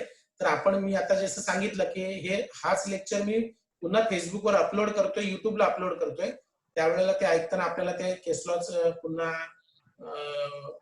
म्हणजे लक्षात येतील, ते नोंदवून घेता येतील.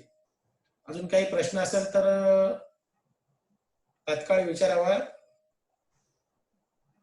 साहेब, काही प्रश्न दिसून येत नाहीये. आजच्या या शहापूर न्यायालय वकील संघटना आयोजित कायदेविषयक व्याख्यानमालेमध्ये आज आपण सर्वांनी बार काउन्सिल ऑफ महाराष्ट्र आणि गोवाचे माजी अध्यक्ष श्री अविनाशजी भिडे सर यांचं बहुमोल मार्गदर्शन ऐकलं. पुरावा कायद्यातील कॉन्ट्राडिक्शन आणि ओमिशन्स याचा फायदा किंवा हे कसं प्रूव्ह करायचं या संदर्भात त्यांनी आपल्याला मार्गदर्शन केलं. त्या अनुषंगाने काही केस लॉज त्यांनी आपल्याला, त्याचप्रमाणे आपल्या काही क्वेरीज होत्या त्याची उत्तरं त्यांनी दिली. भिडे साहेबांकडून आपण भविष्यातही अजून काही लेक्चर्सची आयोजित करणार आहोत आणि त्यावेळेला भिडे साहेब निश्चितच आपल्याला मार्गदर्शन करतील अशी आम्हाला आशा आहे. भिडे साहेबांनी आजच्या या कार्यक्रमासाठी आम्हाला मार्गदर्शन केलं, त्याबद्दल शहापूर न्यायालय वकील संघटनेकडून त्यांचे आभार मानतो. त्याचप्रमाणे मुरबाड तालुका वकील संघटनेचे अध्यक्ष श्री संतोषजी झुंजाराव साहेब यांनी आज भिडे साहेबांचा परिचय करून दिला. ते आज आपल्या कार्यक्रमाला उपस्थित होते, आपल्या व्याख्यानाला उपस्थित होते, त्यांचाही मी आभार मानतो. त्याचप्रमाणे ठाणे जिल्हा वकील संघटनेचे अध्यक्ष प्रशांतजी कदम हे सुद्धा आपल्यासोबत या व्याख्यानामध्ये जोडले गेलेले होते, त्यांचाही मी या ठिकाणी आभार मानतो. त्याचप्रमाणे या ठिकाणी झूम ॲपच्या माध्यमातून तसेच फेसबुकच्या माध्यमातून जे काही आपले वकील बंधू भगिनी या आजच्या व्याख्यानाला उपस्थित राहिले त्याबद्दल मी त्या सर्वांचे आभार मानतो. पुन्हा एकदा भिडे साहेबांना मी विनंती करेन की मी लवकरच आपल्याला पुन्हा दुसऱ्या एखाद्या विषयावरती व्याख्यानासाठी मी विनंती करणार आहे, कारण आपण बरेचशा व्याख्यानमाला ज्या सुरू आहेत महाराष्ट्रामध्ये त्यांचे मेसेजेस येत आहेत की 31 तारखेपर्यंत आपण व्याख्यानमाला चालू करून ठेवणार आहेत, त्याच्यानंतर व्याख्यानमाला बहुतेक बंद होणार आहेत. परंतु लॉकडाऊन जरी ओपन झालं किंवा लॉकडाऊन संपलं तरी कोर्टातलं कामकाज जे आहे ते सुरळीत व्हायला काही कालावधी जाणार आहे. तसंच आपले वकील बंधू भगिनी तात्काळ सकाळी लगेच 11 ते 5 काही कोर्टामध्ये जाणार नाही असं एकूण चित्र दिसतंय. तर आपण शहापूर न्यायालय वकील संघटनेमार्फत जी चालू केलेली ही व्याख्यानमाला आहे ही पुढे अशीच चालू ठेवणार आहे. फक्त व्याख्यानांची जी फ्रिक्वेन्सी आहे ती कमी असणार आहे.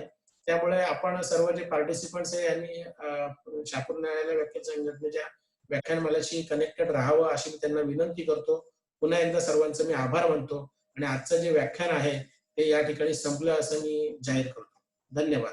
Thank you sir. हॅलो सर, एक क्वेश्चन होता, कारण तुम्ही घातला होता पण तो विचारला की नाही. Ask you the question if allowed. Please. ठीक आहे सर, चालेल. Thank you very much sir. दोन म्हणजे असं आहे सर, सिव्हिल मध्ये आता तुम्ही सांगितलं ओमिशन्स आणि कॉन्ट्राडिक्शन ज्यावेळी असतात त्यावेळी आपण आयो थ्रू ती आपण प्रूव्ह करतो, पण जेव्हा सिव्हिल मॅटर असेल आणि चीफ मध्ये जर त्यांनी इम्प्रूव्ह केलं असेल किंवा कॉन्ट्राडिक्शन आलं असेल मग ते आपण कसं प्रूव्ह करणार?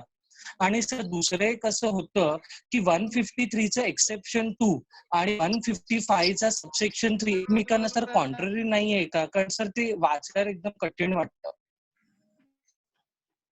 बरोबर. सिव्हिल मध्ये तुम्ही आता मी खरंच म्हणजे वंश झालंय, माझ्याकडे सिव्हिलची कामं नाहीये, पण सिव्हिल मध्ये कसं होतं की तुमचे प्लिडिंग असतात, पिटिशन दाखल केलेलं असतं किंवा त्याला रिटर्न स्टेटमेंट दिलेलं असतं, त्याच्या आधी काही नोटिसा घेतल्या गेलेल्या असतात आणि मग जर तो शब्दावरती येऊन सांगायला लागला, जरी त्याचं स्टेटमेंट इन्व्हेस्टिगेशन मध्ये, कारण क्रिमिनल नसल्यामुळे इन्व्हेस्टिगेशन ऑफिसरने घेतलेलं नसतं 161 162 मध्ये, तरी 145 मगाशी म्हणून मी तो खूप स्पष्टपणे उल्लेख केला की 145 सेक्शन जो इंडियन एव्हिडन्स ऍक्ट आहे तो त्याला प्रिव्हियस स्टेटमेंट असं म्हटलेलं आहे आणि प्रिव्हियस स्टेटमेंट म्हणून आणखीन पुढे क्वालिफाय केलेलं आहे की stated in writing and reduced into writing. त्यामुळे सिव्हिलच्या बाबतीत जर बघायचं झालं तर पिटिशन जे दाखल केलेलं असतं प्लेंट असते आणि रिटर्न स्टेटमेंट्स असतात. तर प्लेन मध्ये जर ते अवेअरमेंट घेतलेले नसतील आणि मग शब्दावरती जर तो काही 4 गोष्टी सांगायला लागला ऍडिशनल, तर तुम्ही त्या प्लेन मध्ये तुम्ही तुमच्या वकिलांना तुम्ही जेव्हा ड्राफ्टिंग केलं त्यावेळेला तुम्ही ते सांगितलं होतं का? मग तो म्हणतो सांगितलं होतं, मग ते का लिहून घेतलं नाही वगैरे. मग आपल्याला म्हणता येईल की तुझी सही आहे त्याच्यावरती. त्यामुळे कारण अल्टिमेटली दुसरा विरुद्ध वकील शेवटी आपला मित्र असतो कोर्टाच्या बाहेर. त्यामुळे त्याच्या विरुद्ध काय अलिगेशन करण्याऐवजी बाबा रे तुझी सही आहे, तू सांगितल्याप्रमाणे वकिलांनी ड्राफ्टिंग केलेलं आहे, त्यावेळेवर तू सांगितलेलं नाही, आज मात्र तू आता हे सांगतोय, असं ते कॉन्ट्राडिक्टरी असेल ते कॉन्ट्राडिक्शन रेकॉर्ड आणणं गरजेचं आहे. कारण ते एक्झिक्युटेड डॉक्युमेंट आहे. मगाशी मी म्हटल्याप्रमाणे इफ प्रूव्ड म्हटल्यानंतर त्याला ते रेफर करायची गरज नाही. त्यामुळे प्लेंटला एक्झिबिट एक पडलेलंच असतं, रिटर्न स्टेटमेंटलाही काहीतरी एक्झिबिट पडलेलंच असतं. त्यामुळे त्याला फक्त तू हे रिटर्न स्टेटमेंट मध्ये म्हटलेलं नाही हे मात्र गरजेचं आहे. अदरवाईज तुम्ही ते ऍडमिट केले, विचारलाच नाही प्रश्न, चॅलेंजेस केलं नाही, असं काही होण्याची शक्यता आहे. सर इफ यू परमिट एक क्वेश्चन आहे सर. बोला ना सर, ऐकतोय मी.